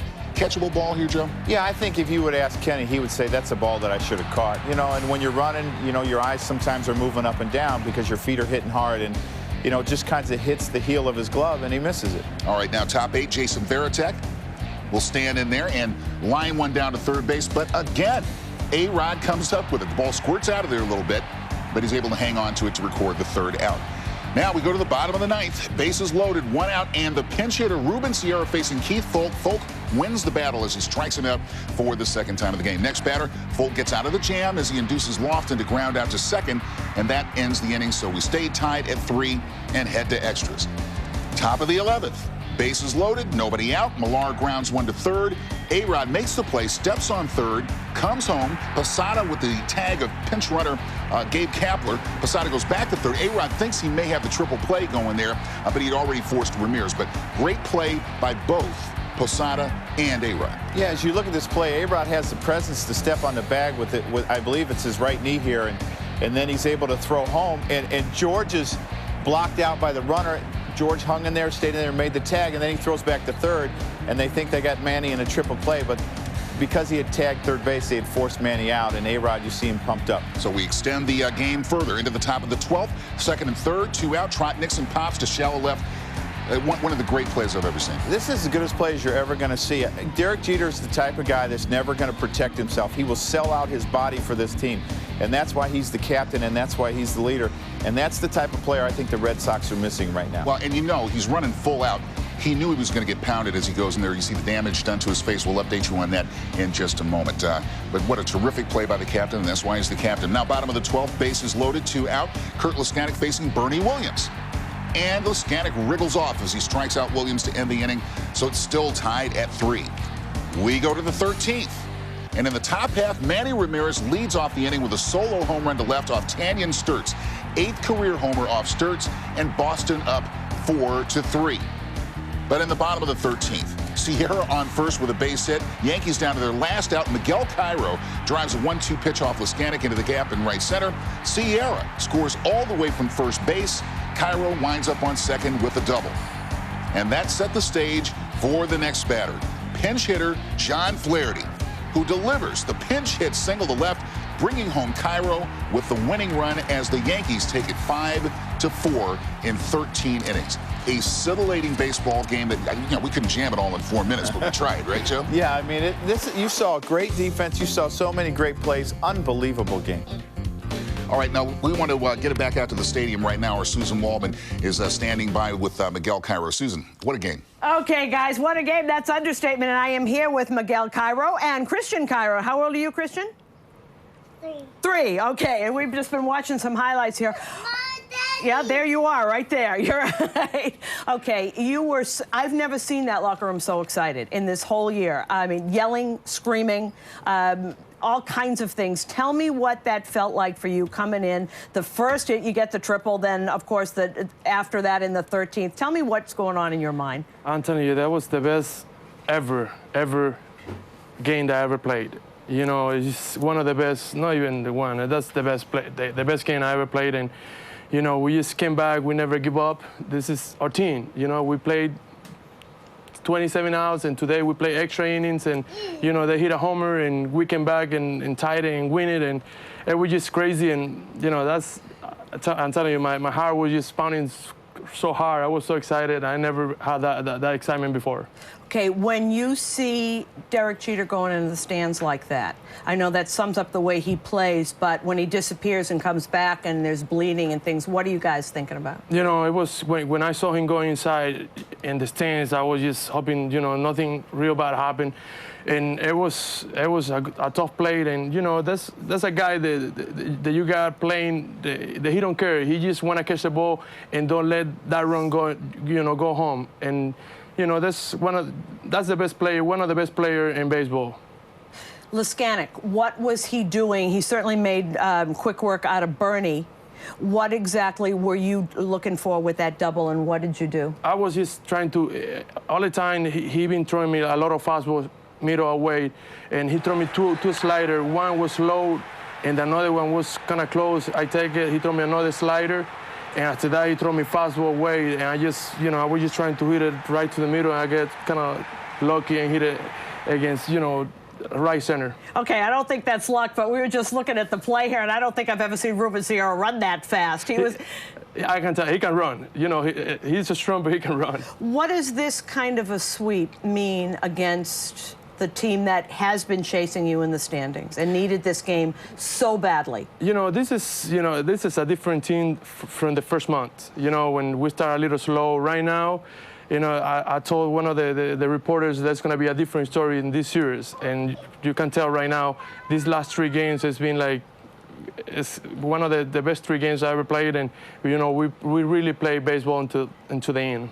And guys, for someone that was struggling a little bit, Miguel Cairo came through in a big way. Let's throw back to you, and we'll have more a little later from the stadium. All right, Susan, thank you very much, and thanks to Miguel as well. And by the way, just to update you on the information that we have right now on Derek Jeter, lacerated chin, bruised cheek, and a bruised shoulder. He has been taken to the hospital to be further examined and x-rayed. Right now, we want to get you back out to the stadium, bring in the guys who had the pleasure of calling this game, I'm sure. Michael K., Jim Cotton, Bobby Mercer, and what a gem.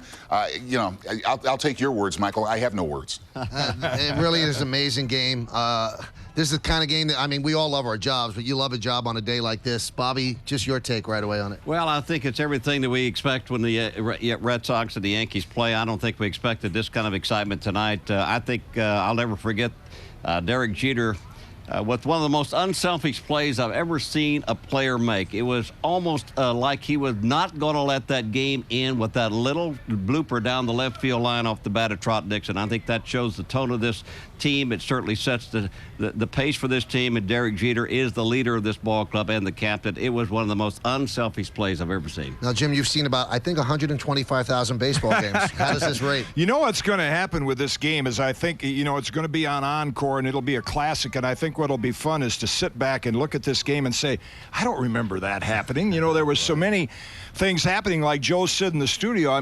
Alex Rodriguez made that play at third base before Derek's play. It was just, know, even if you were a 10-year veteran playing third base, it was unbelievable. And the kid comes out, Brad Halsey. Then, you know, I think you have to give a lot of credit to the Red Sox bullpen. I mean, Folk came in. The Yankees could have won it. Timlin, Leskanic was like one pitch from winning it. I don't think either team, or fans of either team, can be disappointed. It was just a crushing loss for the Red Sox because of what they've been going through. And you know what, guys? You always hear this about great games, and it sounds trite, but it's so true. It's so unfortunate that some team had to lose this game because each team left everything out on that field over there, and it was just amazing. Well, you know, the other thing that, and you guys mentioned there's so many things going on, all the little things, the glove switching going on with the Red Sox infield and outfield, and the configuration the Yankees had to come up with because they were running out of position players. It was just a chess match, and it was like almost like a prize fight out there. It was. I remember a prize fight, I guess it was about 15 years ago, Ron Lyle against George Foreman, and I think they knocked themselves down 6 times in 3 rounds. It was just one of the great games, and this was like a heavyweight boxing Well, game. and I think from a Red Sox standpoint, you know, they've been kicking the ball away. And, you know, they played a clean game tonight, and they still didn't win. But, you know, Bobby mentioned how in games like this, you go a long time, you can't score. All of a sudden, the other team score, boom, you come back with a couple. And I think it's a feeling that the Yankees have now that they didn't have in April. Bobby, you talked about Derek Jeter and his leadership and the unselfishness of making that type of play, and I talked a little bit. He'll sell his body out for this team anytime he gets a chance. And to me, that's what it looks like Boston is missing. You know, I find it really hard to believe that Nomar didn't play today. He could take tomorrow off. This is probably one of the biggest games of the year for them so far, and he's not in the lineup. I find that kind of strange. I totally agree with you, Joe, and I think that's one of the reasons that the Boston Red Sox probably hasn't been playing as well as they are capable of playing. I think we saw something tonight. Kitty pointed that out. Nomar Garcia sitting on the bench. Everybody else in the latter part of this game, they were standing up on the railing, you know, in front of that fence out there in the dugout. Nomar was the only guy that never moved from that seat.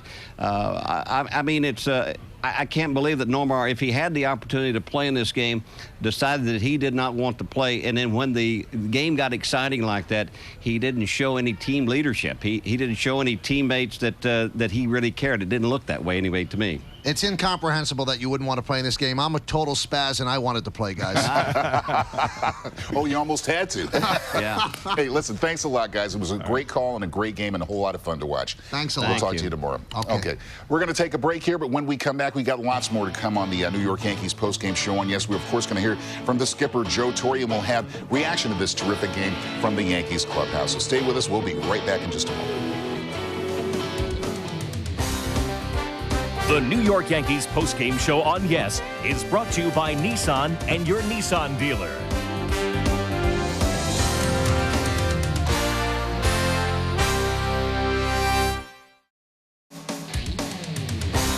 Yes Network Broadcasters Apparel is provided by Hickey Freeman. Over 100 years in New York. And welcome back, everybody, to the Yankees post-game show on Yes. On a night we were treated to a wonderful game between the Red Sox and the New York Yankees. The Yankees winning it 5-4 in 13 innings. Because of the length of that game, we are going to postpone the premiere of the Whitey Ford Yankeeography to be shown at a later date. We want to get right into the encore broadcast of this game following the post-game show. So stay tuned for that. Right now it's time to hear from the skipper, Joe Torre, the Samsung Joe Torre reporting. For that, we head back out to the Bronx. Join Susan Waldman with the Yankee skipper. How do you ever think that A-Rod could turn a double play like that at shortstop?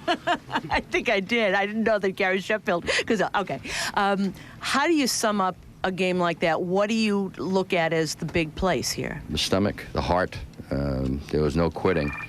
And Jeter, of course, scared the hell out of everybody, and hopefully he'll be all right. Somebody pass that back, please. But there was a disturbing thing for me.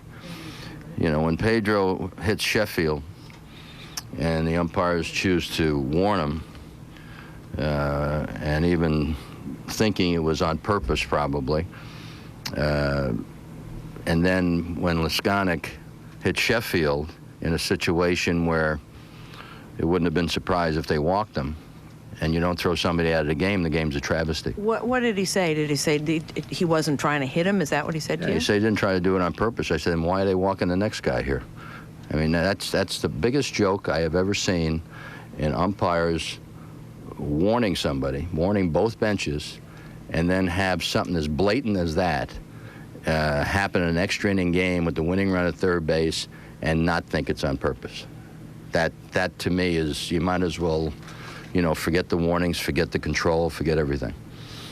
When you look at the bases loaded situations I guess in the 12th, 13th, couple of times, are you thinking here that maybe this isn't your night? What started to turn here? This team just seemed never to quit. You can't think about, you know, as many times as we've come back this year, and this is the most unlikely of all of them tonight, I guess, but you never say you're never going to do it. I mean, you're going to grind it right to the very end and hope that some way, somehow you get the job done. And Miguel Cairo, I mean, tonight doesn't start, but he certainly played a huge role. And John Flaherty, who hasn't hit 100 and, you know, gets the game winner. Ruben had a chance to win the game for us earlier and keeps the inning alive with a base hit. How impressed are you with Brad Halsey?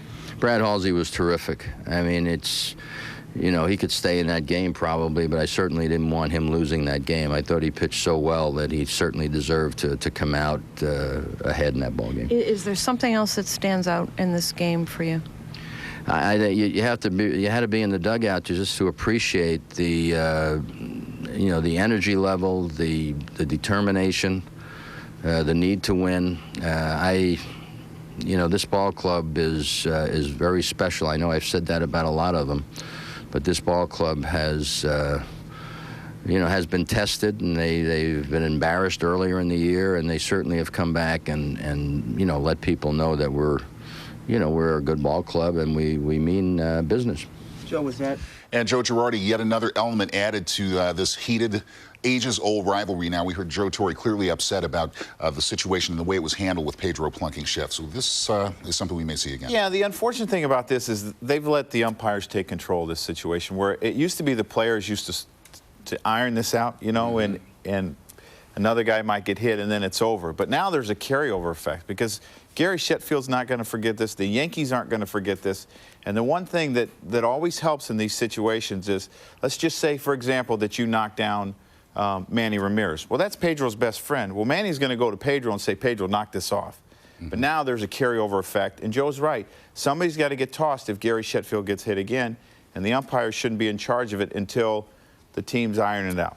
Well, there were so many headlines in the game, it's hard to pick one. But, of course, John Flaherty coming up in a pinch-hitting role and driving in the game-winning run in the 13th is clearly one of them. A few moments ago, Susan Waldman caught up with Flash. You know, today was no different. I mean, it was crazy. The late innings, we had a lot of opportunities, didn't get it done. I think our bullpen did a great job like they've been doing for us all year. The kid held his own against Pedro, was outstanding. And, you know, fortunately, Miguel Cairo came through with a big hit, and my at-bat wasn't as pressure-packed as it could have been. What is that like to sit for 13 innings and come in and be able to perform like that? Well, I'll tell you what, the best thing about it was seeing Sturtzy's spot was 5th, you know, coming up the next inning. So I was in the bullpen. I actually ran down underneath the stadium and came in the clubhouse and got some practice swings in here so that when I got up to the plate, I felt like I was somewhat loose. So this situation was a little bit easier than it is in another time. Is there a way to describe what this 3-game set did and what this game was? Is there a way to put this into words? Well, I don't think we try and get too excited about games in, you know, now July. But, you know, we know anytime we play Boston, they're big games. And we kind of had a nice night the first night, battled back last night, and tonight was a grind. And I think, you know, Joe always says to us, you got to play 9 innings. Today it took a little bit longer, but we keep playing until the last out. Okay.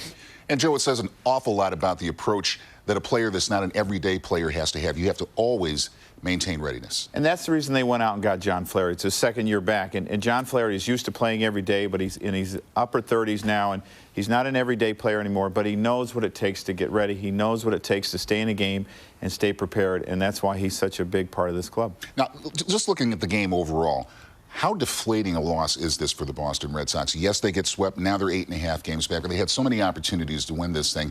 If they win the ball game, it would seem as though they may be able to shake off some of these doldrums they've had. But now that they have lost it and been swept in such dramatic fashion, what's that do to their psyche? Well, they're going to Atlanta. They're obviously going to get in very late, and they've used Keith Falk a couple innings. Their bullpen has been depleted the last couple of days. They're tired. You know, they got 10 games before the All-Star break, and they haven't played well, you know, since they left the Yankees April 25th. They got to get it right. This is a team that's very talented, but it's a team that seems to be going in a lot of different directions. And as far as the Yankees are concerned, they've been getting up off the deck all season long. This is their 31st come-from-behind victory. So they just have to have that mindset that they can win any game, and they don't have to lose any game. Well, Joe talked about how tough this team is, and it has a lot of heart, and you saw that in Derek Jeter and the play that he made tonight, the plays that A-Rod made tonight. You saw Gary Sheffield get hit twice. He just takes first base, but he doesn't forget. But he takes first base, doesn't go and charge him out and get thrown out because he understands the importance of his at-bats during the course of a game. Very tough, very smart ball club. And certainly one guy who's been very tough and very smart and very professional all season is Ruben Sierra. He scores the tying run on Miguel Cairo's double, scoring all the way from first base. And here's what he had to say a few moments ago to Susan. You rounded those bases as quick as I've ever seen you run. What are you thinking there when Miguel hits that double? What are you thinking? Well, when he hit the ball, I know I was going to score. They got to kill me in home place, you know. And I know I get a good jump. I got a good chance to score. So, you know, I just try all the best I can to score and tie the game right there. Your first at-bat, you looked a little over-anxious. You're sitting there and you're getting in. You know you're going to bat, and I saw you with the bat, swinging at pitches that you just don't generally swing at. Did the adrenaline get to you a little bit there? Yeah, I mean, I just sometimes in the field, the way they were playing and the way the guy was pitching, you know, I just try to lift one up, you know, and see if we can score in that situation, because they were playing real shallow. And I think if I hit one ball in the air, we can score and win the game, but it ain't happened. What does it say about this team that it keeps coming back and coming back? And, you know, you could have stopped it at any time. They kept going ahead and they needed this game. You could have said, well, you know, we're running out of players. It's not our night. What does it say about this team that you didn't? Oh, this team is unbelievable. Never give up, and it's, the way we've been playing right now is tough for, you know, a lot of teams to beat us. You know, you never lose the game to the last out and to the saying it's over. And the way we come back is amazing. All right, Ruben Sierra scoring the game-tying run. We've been talking about Boston and how this affects them, so let's listen to what Johnny Damon had to say after the game. It was a tough game. It was a hard-fought game for both teams, you know, but they got the better of us this series. But you know what? I think we grew a lot as a team. We're going to be fine. This is going to be the worst stint in our year. I mean, we still believe we're going to go off and win the World Series here. So it's never going to be easy for Boston. We have to battle, and it's going to make for great stories later on down the road. How would you describe that game to somebody that hadn't seen it, if you were to do that? Well, I'm sure it's already on Instant Classic, so I'm sure they can see it again real soon. But, you know, not much offense, you know, a lot of not many hits with runners in scoring position. That last one might have been the only one. Did Jeter's play when he went after that foul ball into the stands kind of epitomized the game? No, I mean, we've seen him make great plays before, you know. Hopefully he's all right, but I think he did himself better by diving into the stands because his knees would have been gone, and he relies so much on his legs and his ability to move around. But we hope he's all right, you know. He's a competitor, and you have to like the way that he approaches the game. Johnny, what does it say about this team the way you did come back? There could have been situations, what's happened here the last couple of days, you could have just said, oh, the heck with it. Yeah, but I think we found out we have some competitors on this team. You know, we're down, we got a guy on third base, nobody out, with some pretty good hitters coming up. Giambi, Sheffield, A-Rod. You know, that's a tough situation to get out of, but we did. You know, we're definitely upset we lost the game, but we saw a lot in our guys. You know, Embry, Timlin, Falky, Lesconic, you know, and even Bronson. You know, Bronson's sitting on the bench cold, and you know, we need another pitcher. He goes on down, so So that was good to see. Our team's going to be all right. This is the worst part of the year for us, but we're going to be really good. Joe, something interesting about what Johnny Damon was saying, that maybe this is going to help them grow as a team, because this certainly didn't, it was like a group of individuals coming to town, so maybe this will help them. Yeah, because I think they had to fight together. You know, they had to rely on everyone in this game. Everyone played a big part in it, and even though they lost, this is the kind of game you can build from, because you learn how to root for each other. You learn how to see how your guys in the bullpen are tough guys and job that they did. But the one thing is they have to get everyone that's playing positionally on the field on the same page every day. It's July 1st. Unbelievable. What a game.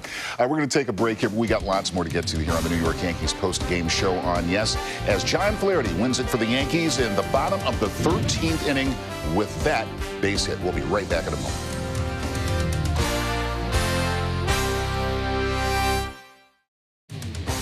Guests of the New York Yankees post-game show on Yes receive a gift certificate from Morton's The Steakhouse.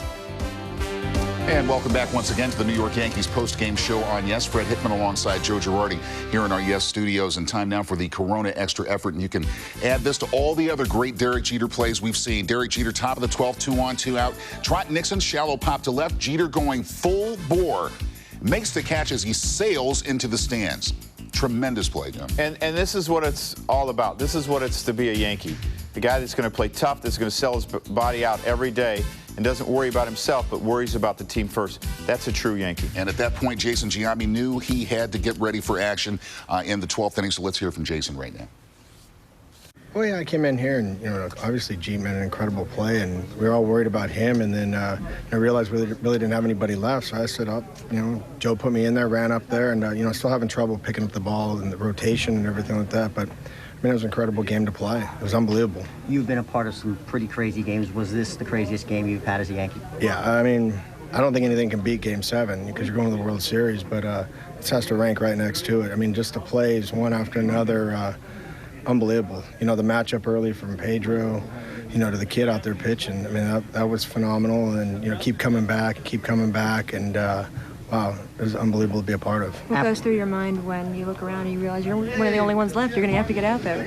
Well, I came in here because Skip came in here to look after Jeet, and I knew he was going to be up that next inning. So, I didn't know if, we used all the players. So he looked around and said, yeah, I'll run up there. I'll go hit and just run it up there and, try to do the best I could. And like I said, I'm coming around, so hopefully it'll be soon. What's your gut feeling when Jeter dives into those stands?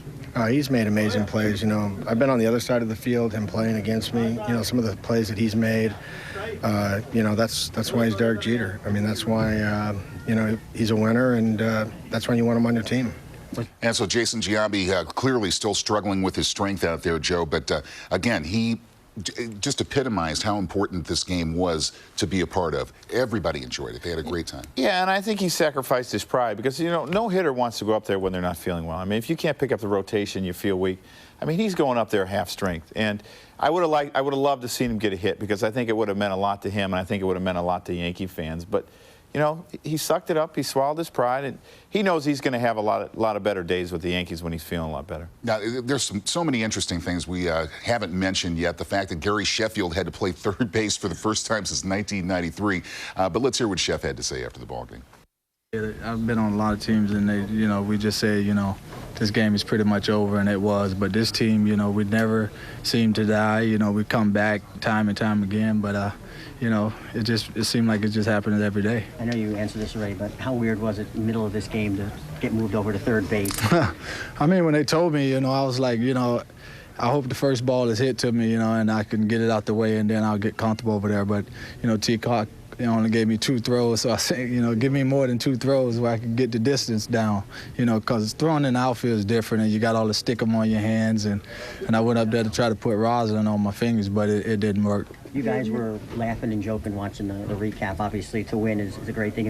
Does it bring out a little bit of the fan of you? This was just sort of a crazy game. Yeah, it brings these, all of us together even closer. This series here showed everybody what this team is all about, and everybody's pulling for each other on the top of the dugout.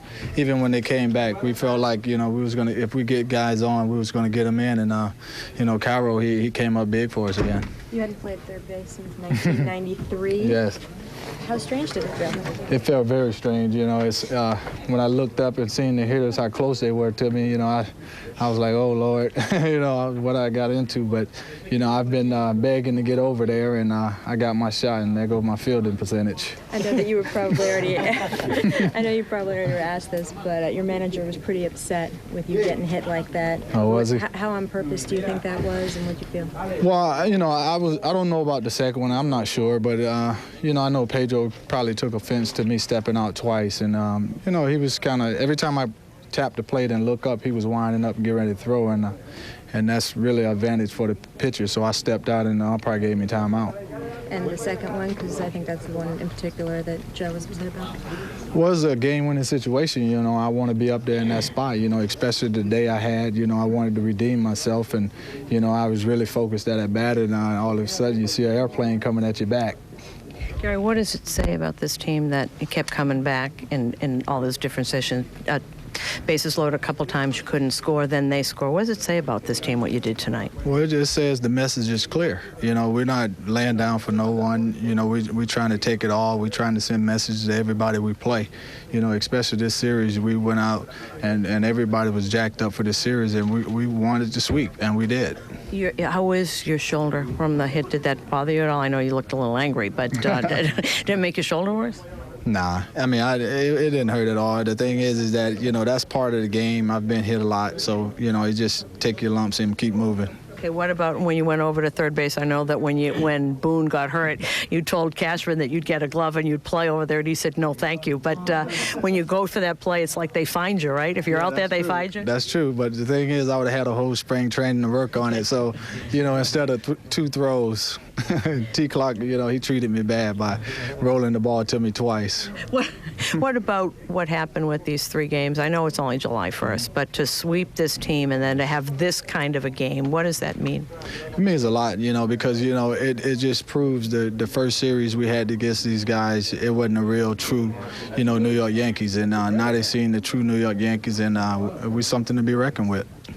All right, Gary Sheffield a few moments ago, his comments on tonight's ball game. And right now I want to bring in our colleague, Susan Waldman, standing by live at the stadium. And first things first, Susan, do you know anything more about Derek Jeter's status? Right. Derek Jeter, they say he should be all right. He's at the hospital for precautionary x-rays. They were worried about the cheek, and you could see that swelling up as he was walking towards the dugout there. But there's nothing else. They're saying that they hope he's all right. They think he's all right. They're calling them precautionary x-rays. But I'll go back in there and see if we're any further. But as of about 5 minutes ago, they were just taking the x-rays, and they were just worried about what happened to the cheek. It was the cheek and obviously underneath the chin and something around his mouth. But you saw the cheek swelling, and they were a little worried about that there. I got to tell you, though, that I was just talking to A-Rod on the way out, and these are his quotes about that. He said, "This man is the greatest competitor I have ever seen in my life. He went in so hard that you know, you think the guy's going to be dead in there, and then he gets up, and somebody asked him if he could have gone back. He said no, he was in a daze when he was leaving the field." Yeah, just a tremendous... Okay, let me stop right sure. here. Okay, thank you very much. Rick Cerrone, the Yankee PR director, just came in to tell me that the x-rays are negative. Good. So it's just on how he feels. If everything is fine, you know, maybe you take tomorrow off, or you see what happens. But I guess he's all right. Maybe it looked a lot worse. He's probably all scraped up. You could see that blood coming. But as you saw that was the thing that was worrying everybody, was that the cheek was swelling up, and that sometimes can do something around the eyes, so you're worried about that.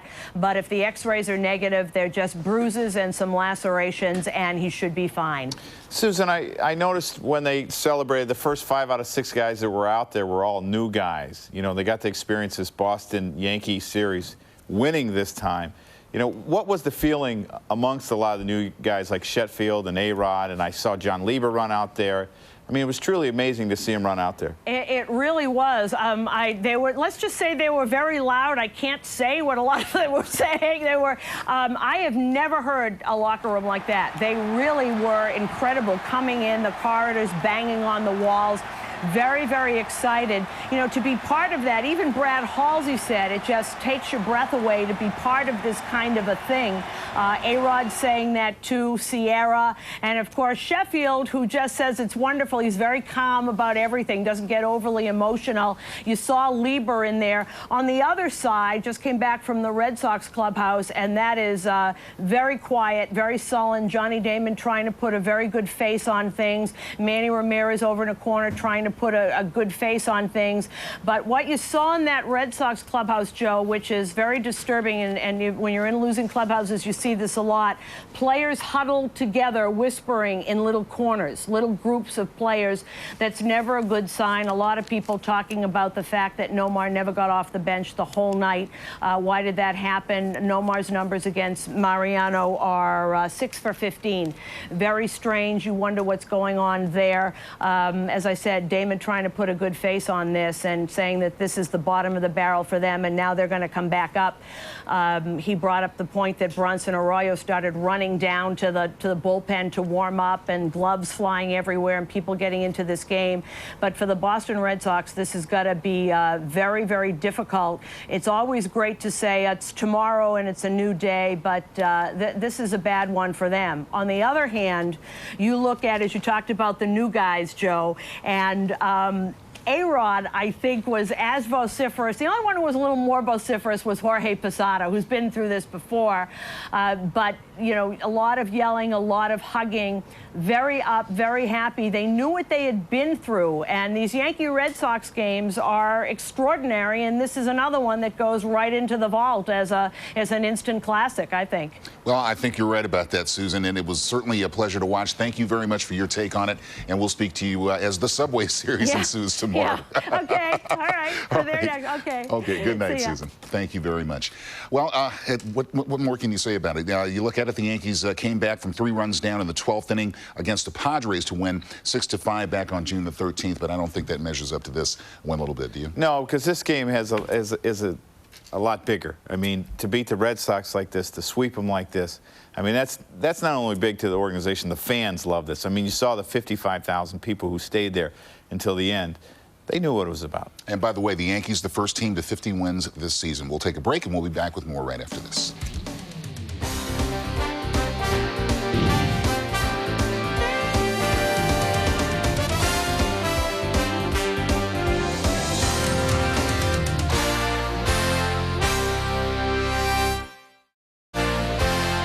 The New York Yankees postgame show is brought to you in part by Jack Daniel's Tennessee Whiskey. Your friends at Jack Daniel's remind you to please drink responsibly. And as we welcome you back to the show, we've got a programming update for you. If you're tuning in to catch the premiere of Yankeeography Whitey Ford, we've decided to postpone that due to the length of the ball game tonight, and we want to get right in to the encore presentation, which will follow the postgame show. Welcome back, everybody, to the New York Yankees postgame show on Yes. Yankees over the Boston Red Sox 5-4 in 13 innings. I'm Fred Hickman, along with Joe Girardi here, and in case you forgot, Brad Halsey actually started this ball game and held his own against the Pedro Martinez out there. 5 1/3 innings, only gave up 4 hits, a couple of runs, 2 of those earned, only walked 2, so he kept himself out of trouble there. 5 strikeouts on the day, and he was part of this terrific game. Let's hear his thoughts. You know, I don't want to say you're a forgotten man in all this, but Joe Torre was just unbelievably impressed. What are your first impressions of their Yankee Red Sox, Pedro, 55,000 fans? What are you thinking as you walk out? You know, it was just awesome. You know, I just, you know, was going out there, you know, trying to obviously bounce back from a rough one. And, you know, I felt like, you know, the fans were behind me the whole time. And, you know, hopefully I feel like I was able to at least show them, you know, more of what, you know, I'm trying to be about here. You had said last time that you couldn't get your fastball down, and so they just let the other pitches go by. That looked like it was totally different tonight. What was the difference in that? How did you do that? For me, the difference was, you know, I was throwing more on a downhill plane, you know, and it allows me to locate my fastball better and keep it down in the zone, and that obviously sets up my off-speed pitches. You stayed on the bench this whole time as it's going on and on and on. What are you thinking as you're watching this team? Well, you know, most of the time when you have that many opportunities to to put a team away, and you don't. Normally it'll come back to get you. And you know, we did a tremendous job as a team of just grinding it out. And you know, even when it looked like we were out of it and the game was over, we were still with it and managed to put 2 runs on the board. So young Brad Halsey in a no decision he's never going to forget, Joe. But you, as a catcher, looking at this young man's approach, 23 years old, looked a lot like the guy that we saw in Los Angeles, and he just seems very mature beyond his years. Yeah, I mean, he's very mature, and he kept the ball down like he talked about. He kept the runners off in front of Manny Ramirez most of the night. He did a good job with Damon and Bellhorn. And then behind Manny, he was able to get Veritek out all night. Outstanding job. And you have to remember that he had a week off in between starts. The time when he didn't pitch well against the Mets. And when you're a young kid and a prospect, you're pitching every 5th day. That might have been a little bit hard for him, but he bounced back great. Okay, and by the way, in case you forgot, there were a couple of big home runs in the ball game. The bottom of the 2nd inning with 2 outs in a scoreless game. Pedro pitching lights out, but Tony Clark gets to him with a 2-run homer right there. 13th homer Martinez has given up on the year. That made it 2-0 in favor of the Yankees. And then in the bottom of the 5th, Jorge Posada just lights up a 3-2 pitch. Crushes it into the upper deck off Martinez for the solo home run. And that leads us to the Grey Goose American team home run leaders. Grey Goose, the world's best tasting vodka. The Yankees with 116, the White Sox with 114, then the Rangers, the Red Sox with 98, and the Oakland Athletics. Now, before we go, Joe, let me get your take on this whole Red Sox situation. There has been talk that if, they're not playing better by All-Star break, they may start busting this team up. With Nomar acting the way he was acting tonight, that may happen a little sooner, maybe.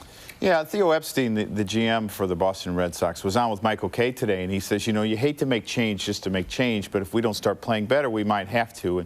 And the one thing the Yankees have is they have leadership from a lot of different areas. The one thing that I think Boston lacks is that type of leadership. It either has to come from Theo Epstein, the general manager, Terry Francona, but more important, it needs to come from the players. It needs to come from the leader of the last 6 years, Nomar Garciaparra.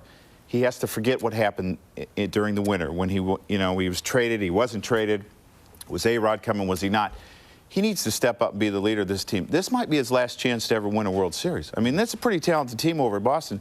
If you sign somewhere else, and like A-Rod, he went to Texas and they really struggled, you may never have another chance. He needs to swallow his pride. He needs to put the team first.